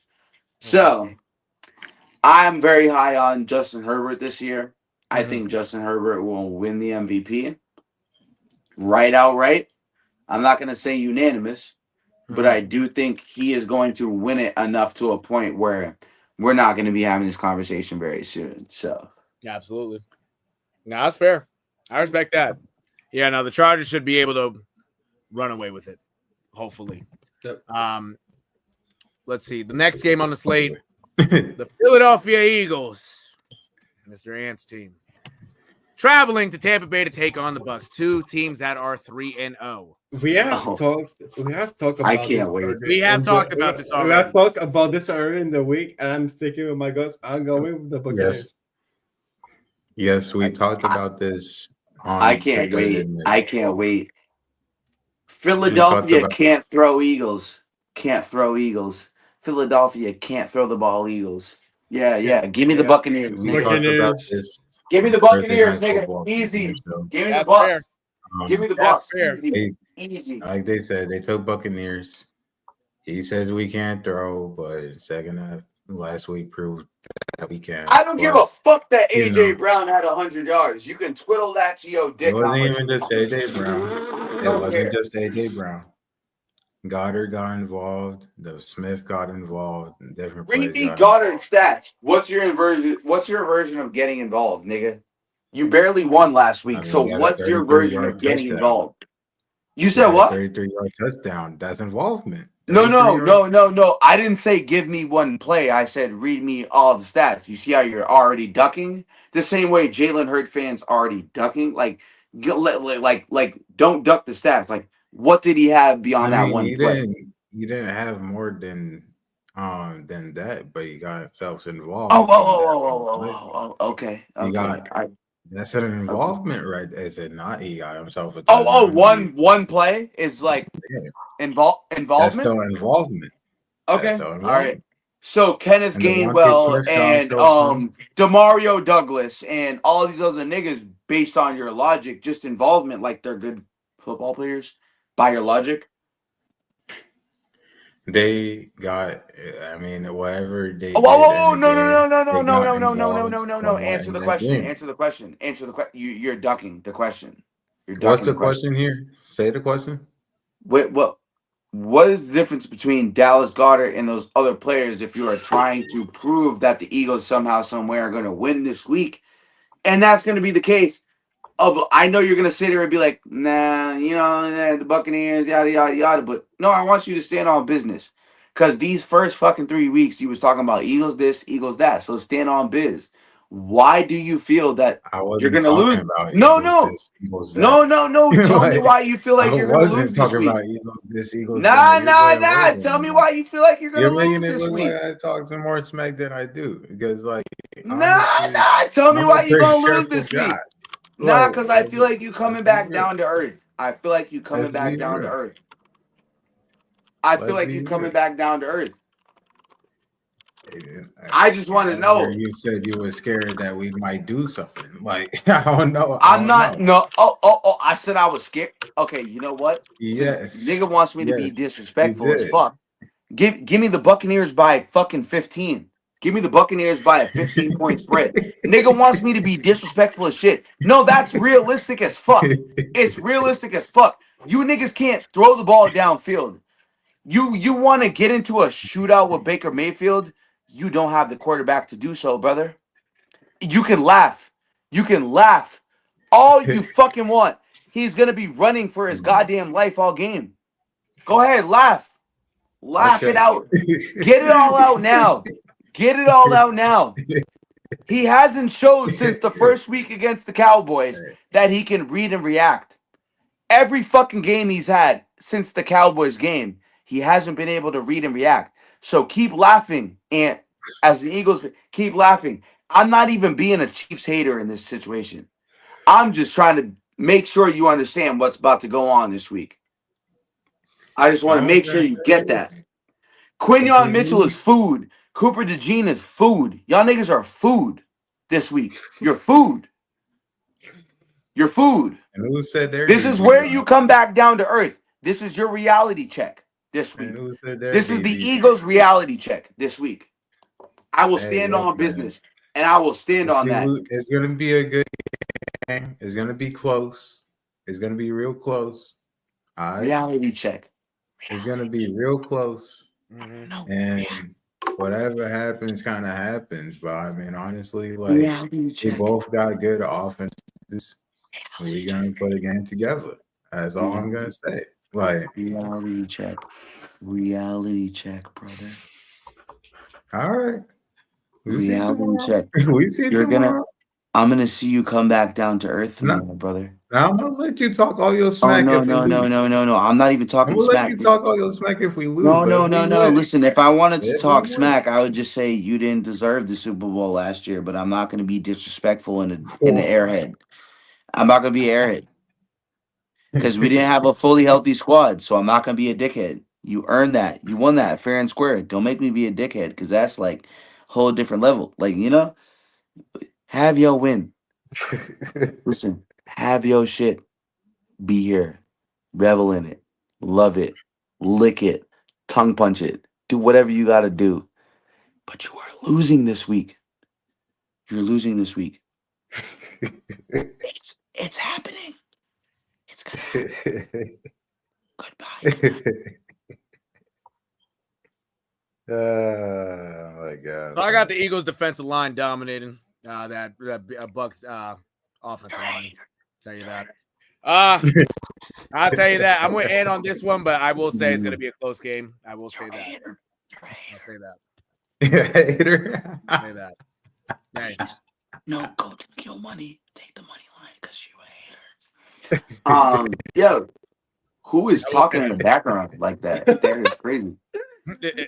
Wow. Who is whispering like that? That shit is like in my ear. Like, who is whispering? Like, I don't get it. What? Anyways, I don't know. I don't get what's going on, but It's gonna be close. Whatever happens, happens. All right. anyways, Moving on. Anywho, Moving on. 3-0 Colts versus the 2-1 Rams. The Colts are traveling to LA to face the Rams. What do you guys think? I'll be honest. This should be pretty easy. As someone who is a Colts lover and supporter of Daniel Jones, Danielle Jones. you're Canadian, so I wouldn't even combat that. So What? Daniel Jones is gonna come back down to earth this week. I got the LA Rams. The defense has been all around very good the past 3 weeks. The Colts offense has been very good, but they haven't really played anybody. So I'm taking it enough with a grain of salt where I would like to see Daniel Jones coming out party. That's what I'm rooting for. But if my pick, obviously for my pick, I don't have them in this game. I have the opposite. It is what it is. Just got to do what you got to do. Like, it's just so self-explanatory, bro. I can't see this game going any other way. And if it does, sue me. I don't know. Yeah. Like, I can't see this game going any other way. So, yeah. I feel you. Yeah, I'd have to go Rams too. I'm going Rams as well. I'm going Rams as well. I will say, the last time these two teams faced each other 2 years ago, this was Puka Nakua's not welcome to the NFL because he had it in week 1, but this is a game that Puka Nakua dominated. Puka Nakua should have a good game. He's been hot to start the year, and that Rams defense, the defensive line, I should say, is something serious. I will say that. It was pretty much 2 years ago on this date. Yeah. It was September 30th, 2023. That's actually, and today is it's the 27th, but we're almost at September 28th. Yeah, that's crazy. That's crazy. Almost 2 years to the day. Almost 2 years to the day. Rams, hey, at least this matchup is in the Rams' favor at home. Last time it was away. We all got the Rams. Let's hope they don't shit the bed because that'd be tough. Yeah. The Jaguars at the 49ers. I think we already know what Amari's thinking. Tell you that. No bullshit. Yo. Give me the Jags, bro. I'm telling you. Give me the Jags, bro. I knew it. I like this matchup for the Jags. Like, depleted 49ers team. Banged up on defense. That means depleted. Okay. Where's Talanoa Hufanga? Where's Talanoa Hufanga? In Denver.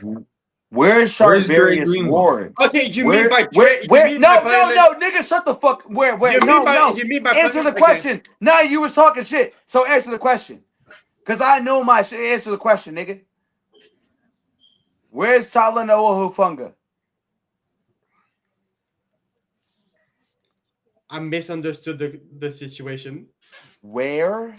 I don't fucking know where he is, you black bitch. Wow.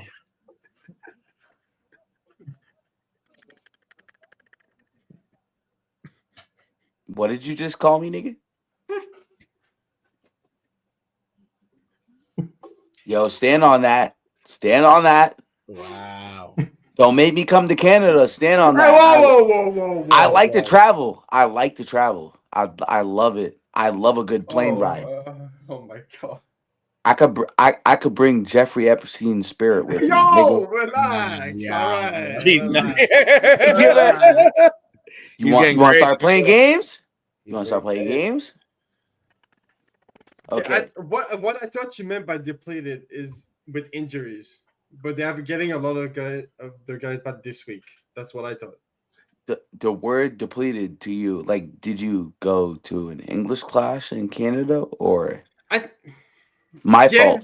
Floyd Mayweather. I forgot you get everything through pictures and visuals. My fault. I forgot you couldn't read. I'm sorry. I should have been more respectful. Injuries, I should have gave you diagrams, play diagrams and stuff where you can see lines and pictures and figures. Like, I should have probably gave you that because words doesn't seem to be a thing in Canada. So You know, over here in America, like we take words and literature seriously. So I just want to make sure you're on the same page before I explain what I'm about to explain. Oh, too much poutine gravy in your brain? Is that mushing the shit up? Like, I don't have anything to say. We can just move on. No, because I can get a spoon. I can mix it in a little bit. I can tap on your head. Pause. You know. Wow. I could just make sure you're in the same place. I just want to make sure. I understand what you mean. Are you here with us? Are you here with us? Yes. So you're gonna understand why the fuck your team sucks. Cause this is what I'm about to fucking egg you on for your fucking Ravens team that is doing the same shit. And you niggas suck. Cause you aren't contenders. You niggas are fucking frauds. Nigga, you set yourself up for this shit. Nigga, you suck. So what is you talking about? Over here talking about other teams, poverty ass teams, and you niggas can't even fucking go without the game, without fumbling 4 times in a game. So what is you talking about? Nigga, you a Ravens fan. You're not even standing on business. Okay. Yeah, I do this. I do this. These are things I do. I do the research. I do the work. I watched the All 22. I watched the film. You're a fraud. Okay. You're a fucking fraud. No. You're a fraud. All of that because I misunderstood. No, it's not a misunderstanding. You're a fraud. You've been a fraud. Where has Lamar Jackson gone past the divisional? You're a fraud. It's okay. Okay, I'm part of the Ravens. You gave up 40 to the Bills. It's okay. Your only fucking good thing is that you didn't give up 20 points to the Browns, who had no excuse scoring 17 on you. You suck. You guys are bad. It sucks. I know. I'm going to see you this year. I'm going to see you in the playoffs. I'm going to see your fucking face. I'm going to see the fucking good riddance I'm going to say when I send you with your plane ticket and I'll pay for it to fucking Cancun. When we beat you, I'll pay for your fucking vacation to go the fuck home. I'm already You home. suck. Wow. Your ass. Be real. You should be undefeated. Yeah, Ravens are contenders and Lamar Jackson's that nigga. Stop lying to us. Stop fucking fooling us. Every year you're the same. Derrick Henry, fumble every game. Keep doing it. Keep showing us why they paid you hundreds of $1,000,000 to drop the bag. You drop the bag every week. You suck right now. You suck. You're bad. You're horrible. And the fact that a Chiefs fan who is 1-3 has to tell you that because you suck. And we have no business this upcoming week, maybe even doing what we may do to y'all. Because the Bills did y'all dirty as fuck. And Patrick Mahomes is better than Josh Allen. So if Josh Allen did what he did to y'all, and we coming into this game, y'all gonna be real. Give me my boys. Give me the Chiefs. We're not done on the other game, by the way. No. Forget the other game. Give me the Chiefs. I'm here. We're taking the Jaguars. Fuck the Jaguars. I am not. I'm not taking the fucking Jaguars. Because Ben's a pussy. He doesn't want to see his team lose. It's fine. Let him have his one losing week. It's fine. I'm not taking the fucking Jaguars over the 49ers. Are you fucking deadass? Are you sure? I'm sure. You're a bandwagon. No. Are you taking the Jaguars or the Niners? Start watching film. This is interesting. Due to experience, I probably go to 49ers due to experience. Thank you. That's the only reason. Do I think the Jaguars have a shot at winning? Yeah, they do. They do. It's going to be a tough game. I just see the 49ers winning based off experience. That's it. Type shit. Can you guys nowhere now? Answer me one question? Where's the game? Where's the game? It's in Where's San that Francisco. game? It's in 49. It's in San Francisco. So the Jaguars are going away. Ben, lock in, nigga. I'm gonna say, lock in, bro. Lock in. Take the underdog now. That Canada betting. Take the underdog now. Trust. It'll be there. And I'll tell y'all one thing. If y'all want one more prop, this might sound crazy, but I believe in it.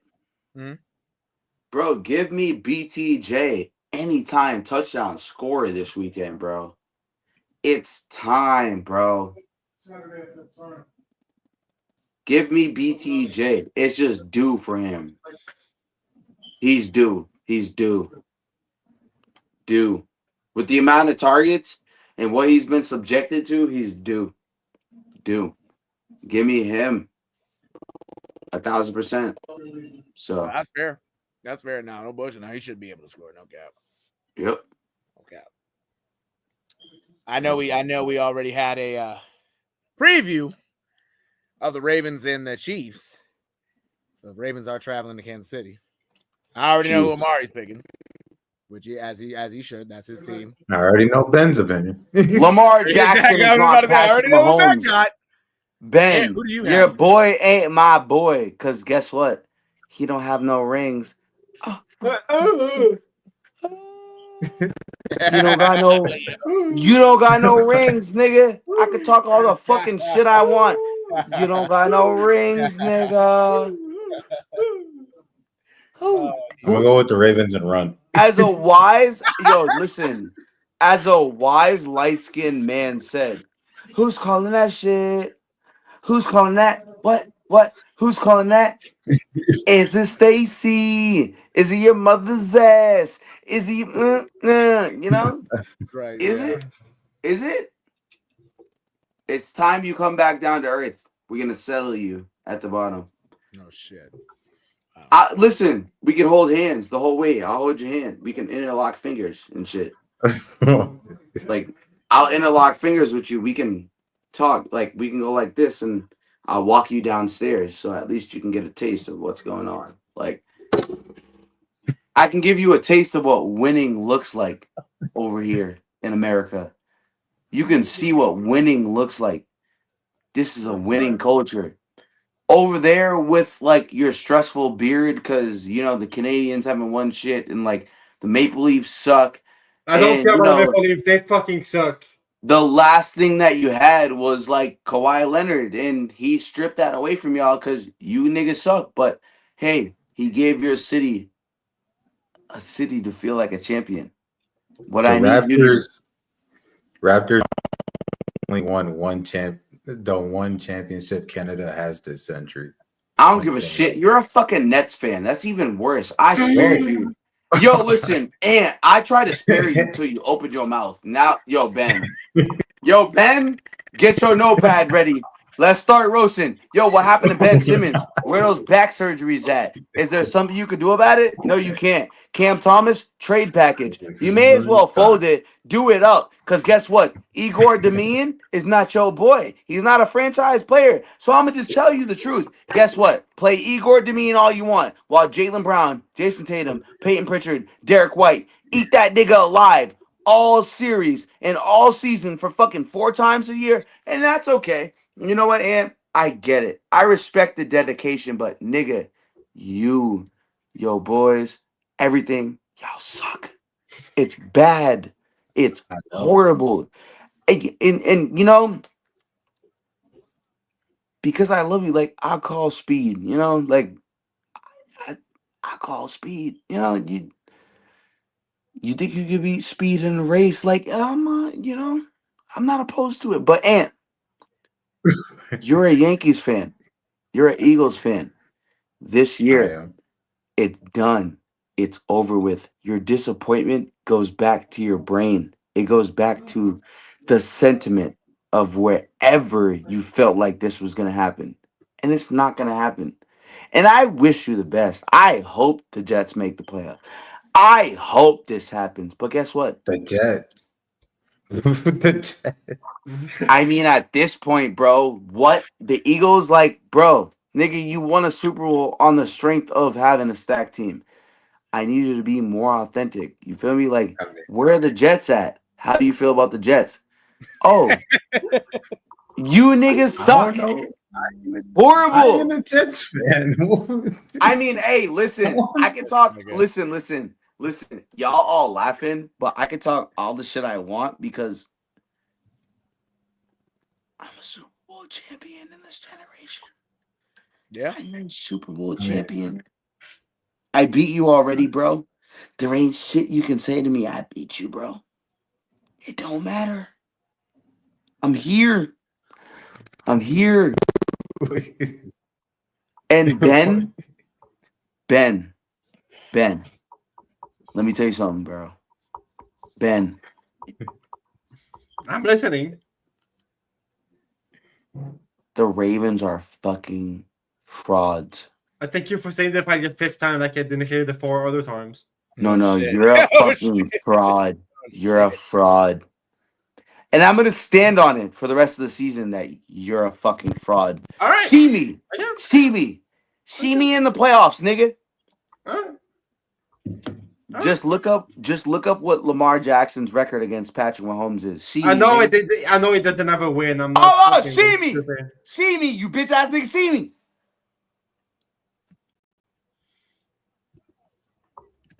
All right. Okay. What'd you say about my mom?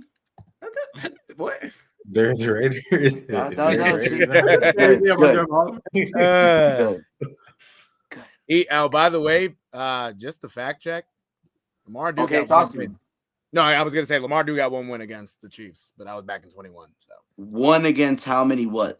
Yeah, like 4. no, I'm all right. No, I know. I'm just saying he won once, but it's he's lost in the biggest moments. I'll tell you that. I'll give you that. That's a fact. That's a fact. You suck. I'm not saying Lamar is better than Mahomes because that's not the case. You suck. Okay. Like what the fuck you want? Fucking. Oh man. Your There's mother. Raiders. Oh. Whoa! We don't speak about my mother like that. Oh, you talking about? Okay, I was about to say. Yeah, I'm alright. I ain't say. Yeah, I was about to say. I ain't say. No, not you. I got nervous real quick, Ben, for myself. I said, hold on, man. Not you. No, you're chilling. I was about to say, hold on. Did I? I'm the type of nigga to say some dumb shit too. I will say that. All right. So let's move on. Bears, Raiders. This is an interesting game. The Bears are traveling to Vegas. How we feeling? Bears. Word. The Bears. The Bears. Yeah, the Bears offensive wise, they should put up some points. Raiders, they got Pete Carroll as their coach, but the offense has been a tad bit stagnant. So hopefully Brock Bowers has a good game. Geno Smith as a QB. Exactly. Yeah. And Geno Smith has done okay. Yeah. But the interceptions have hurt him. The interceptions really have bad. come across him. If Brock Bowers does well, you know what I'm saying? If he can actually have a good game like he did week 1, they got a shot. But the Ben Johnson, that Bears offense, especially with Ben Johnson at the helm running it, calling the plays, they should be something serious. No bullshit. I don't know where bro went. No bullshit. That's fine. But I'll wait for him to get back to reiterate that game. Packers, Cowboys, Sunday night. Packers going to Dallas. Micah Parsons, return to Dallas. What are y'all thoughts? Oh, and actually, no, I'm not even going to say that. What are y'all thoughts on that? What are y'all thoughts? Packers. Fair. I think we all know the answer to that. No bullshit. Should be a better outcome for the Packers. Should be a better outcome. They got their ass. They didn't get spanked, but it was an embarrassing loss last week. We don't have to revisit that. The Jets, Monday Night Football now. Jets going to Miami. Both teams are 0-3. Could be a snooze fest. Who y'all got? It will be a snooze fest. Will be. It might be a snooze fest. It will be. Yeah, facts. And I want to be mindful. Trust. I want to have some hope. But Ben got a point. It will be. It's like if we have to pick a 0 to 100, I'm at like 95%. Yeah. And that's being generous. I'm leaving 5% to actually be in a good game. No bullshit. But yeah, give me the Dolphins. You got the Dolphins. I have the Jets. Oh, you got the Jets. Oh shit. Okay. They have Justin Fields returning. I don't. Yeah, no. Justin Fields played really well first week. Type shit. Yeah, absolutely. Type shit. Yeah. No, I have the Jets. You have the Jets in that one. And who you got? I said the Dolphins. I got the Jets. I got the Jets. You got the Jets. All right, bro. Yeah, I got the Dolphins. As long self-explanatory. As Tua's CTE doesn't take over. If Tua's CTE takes over again, it's already taken over. You already lost it. I mean, like with that Cam Newton take, it might be over. It might be. It might be. That might be it, bro. Nigga might, yeah. Tua Tagovailoa. Excuse me. He already lost it. Pack your bags, guys. No, I'm just playing. Yeah, he is losing his mind a little bit. I ain't gonna hold you. Stop. Sad world we live in, guys. With that Cam Newton take, it might. Hold on. It's already set in. No bullshit. Yeah, Tua got enough CTE. Yeah, he might have. He'll be all right. Cancun. Yeah, his CTE really told him straight up to his face. Yeah, let's criticize a league MVP who went to the Super Bowl. Fucking idiot, retarded. Like, shit's crazy that he even thought of even doing that shit. Amari, what's your take for the other two games? Bears, Raiders, and Packers, Cowboys. I got the Bears. That's pretty easy. I don't trust the Raiders. Honestly, it could be a trap game, though. It's two teams offensively that can't figure out. And then you said the second game was, remind me? Packers, Cowboys in Dallas. Yeah, Packers, Cowboys in Dallas. I'm going to be honest with you. I got Dallas at home, bro. The Packers are just on the road, and after the showing they had last week against the Browns, this might be a demoralizing loss for them. I think that it could be a loss for them where it might snap them back into the reality for the rest of the season. So, type shit. I don't have the Packers tomorrow. I have the opposing slate. So, yeah. That's fair. Right. That's fair. And for the last game of week 4 will be the Bengals on Monday night. Second game of Monday night. The Bengals travel to Denver to take on the Broncos. I'll be honest. Listen. Mm-hmm. No Joe Burrow. No Joe Burrow. The defense sucks. This is not even a question when the fucking Vikings put up 48 on them the previous week. Man, the Broncos, this might be their confidence party. This might be where Bo Nix finds some confidence. Checkdowns, short routes, whatever. He might find a place where he feels comfortable enough to spread the ball around to get scores. And with that being said, I got the Broncos. I think it's very easy. I don't trust Jake Browning. I just don't trust that whole thing in general when it comes to that. So, yeah. That's fair. That's fair. They're missing 2 other players as well. Give me the Broncos.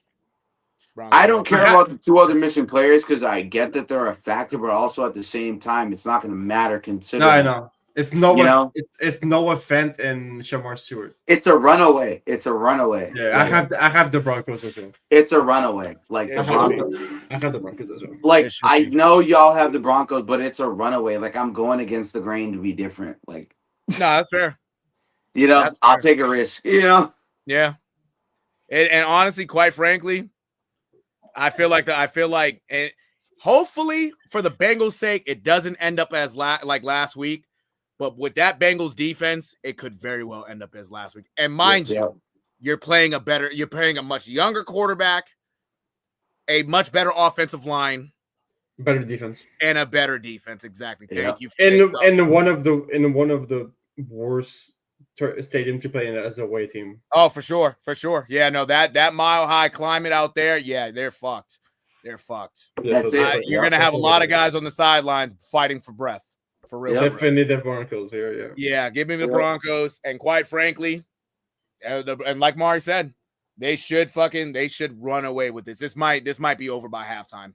This might be over by halftime. Yeah, That's why both games are kind of snooze fest, because the other game, the first game is both 0-3 teams, and the other might be a blowout by half.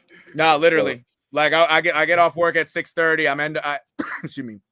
I end up at the crib around 7:15, 7:30. I might be asleep by 7:40. No bullshit. Yep. Yeah. Exactly. Well, right, just niggas can't even blame you, bro. You be working long hours, gang. Like niggas can't even blame you, bro. I'm telling you. Nah, real shit. You be putting in that work, bro. Niggas can't even blame you, bro. No bullshit. We ain't gonna take that away from you, bro. You earned it. These the 2 games we got is like, yeah.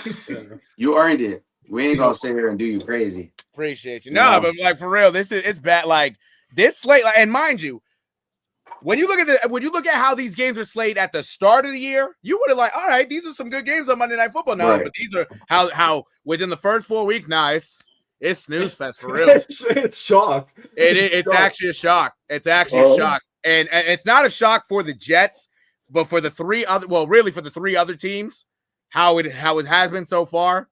You just know who's gonna win it. Like you know, it's tough.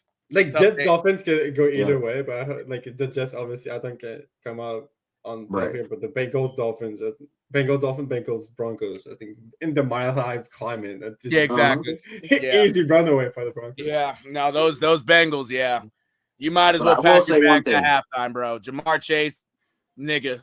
You better start packing your bag once you get to the sideline after the first drive, for real. Took the words right out of my mouth. No bullshit. No bullshit. Took the words right out of my mouth, literally. Like, exactly. I tell you. But with that being said, chat, because I know we're almost at 3 minutes. 3.5 hours and 30 minutes. This is the slate for y'all. Let's see how everything turns out this weekend, especially tomorrow, Monday. But honestly, I feel very confident. I know the bros feel very confident how these picks are going to go. No bullshit. Yep. Hell yeah, chat. But honestly, I appreciate the Bay State media for popping in. Shout out to Ant, Ben, Amari, and Noah, even though he left early. But shout out to the guys. I tell you, it's been great. It's been great. And you know the slogan. You know the slogan, right? I do. 1, 2, 3. Let's get negative. And we got a whole lot negative today. No bullshit. Yeah, to me, I got because it's a reality check, chat. No bullshit. We gave some of y'all a reality check today, and I know Ant's a Yankees fan, and it's fuck the Yankees for life. And I know Ben's a Blue Jays fan, and it's fuck the Blue Jays for life. But y'all already know. Yeah, we gotta come up here and support each other.